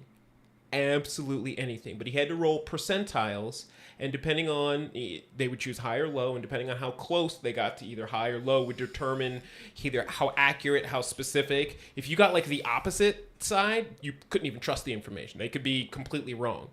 like if you chose high and you got below 50 or something like that. Right. If it's in the middle, you know, it's vague enough that it answers your question but doesn't really help you all that much, whatever the case may be. But if you rolled high and you got like in the 90s or something like that, you pretty much know exactly what you want to know. Okay, that's kind of cool. I like that. So it's basically Visage, but it has a range. But they were careful with it because when they started using it more and more, because there's technically no limit on it, but the more you use it, you start having to make wisdom saving throws, you start having like issues with your head and stuff like that.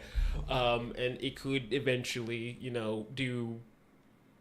it could eventually hurt you if you just spam it and use it too much. I like that. Yeah, that's a good way to role play, not abusing it. But some of the times it just bothered me because I was like, oh, this will be fine. Like, but they would roll so perfectly at the times where I'm like, you're not supposed to know these things. I can't. But you also have to understand too, like you have to make limits on what does it know. Like just because it can be asked anything doesn't mean it knows everything too, right? Yes. So you also got to just keep in mind that even if it's like you rolled perfectly, it doesn't have to know that information. It could give you something to the best of its knowledge. But it doesn't have to be this, right? It doesn't have to be a guaranteed fix. So that's cool. It's a cool item, though. I do like that. Yeah, it was. I felt like it might have gotten too powerful, but just maybe, just a hair, skosh. All right. Well, let's see here. That took us over the 3-hour mark. I think that's a good spot to call it. We had quite a few good topics today. Yeah. Not nearly as many as I had planned, but hey, that's good. That's more content. That's more stuff for the for the future. So that's gonna be good. I kind of liked this though. I don't know, chat. You let us know. Let us know in chat. Let us know in the comments. Let us know on Discord what you guys thought about this. Like less structured, just more of a conversational. I mean, I guess it's not that much different. We are kind of just conversational every time, but not really a strict, this is the topic we're going to be talking about today, just kind of just more allowing the tangents to go. So yeah, let us know what you guys thought about that. BDD, Hecate, thank you so much. Glad you guys were here to enjoy that. I know we saw Cosmic earlier, and Hoylepa joined for a hot minute there, so that was really cool. We really do appreciate you all coming in, keeping us company. It does help us with our goals. But I think that's where we're going to call it. We're going to, be taken off. So thank you guys so much. We really do appreciate you being here and conversing with us, giving us some new ideas. We'll be back on Monday with the re-review. As you said, it's a re-review? Not a re-review, but it is a revised version of a standard 5th edition subclass. Oh, guys, so it's not a official brand new homebrew subclass. Correct. This is a homebrewed revision. Yes. So it's like, how they redid Ranger because Ranger kind of sucked in 5th Yeah. edition. They are redoing Necromancer, the Necromancer School of Necromancy wizard, to see if they can make it a little bit more. And who's this from? This is from, I believe it's actually from Hecate, if I'm not mistaken. Ooh, okay, we are going to be looking forward to that on Monday. Look. This is not a full homebrew subclass, but a revised subclass. Okay, I'm looking forward to that. All right, and I don't know if we have. Hecate. Excellent. Well, we will see you on Monday for that. I don't know what our topic is for next Friday, but if I do come up with one before next Friday, I'll probably post it in Discord. Okay. Otherwise, yeah, that's gonna be us. So thank you guys again for joining. Thanks everybody for being in chat. If you liked everything that you saw here and missed anything on this stream, or if you want to see any of our previous streams, we have all of our live streams on our VODs channel on YouTube. So I will post that in the chat right now. And if you are interested in submitting topics for us to talk about on Friday, if you want to join the bigger community and join the chat offline, or if you want to submit homebrew items for us to review on Monday, you can do that in our Discord. So that is also in the chat as well. I want to thank you guys again for showing up. I hope everyone had a great week, and I hope you have a good weekend ahead of you. We'll be back on Monday, guys. Cheers. Deuces, my friends.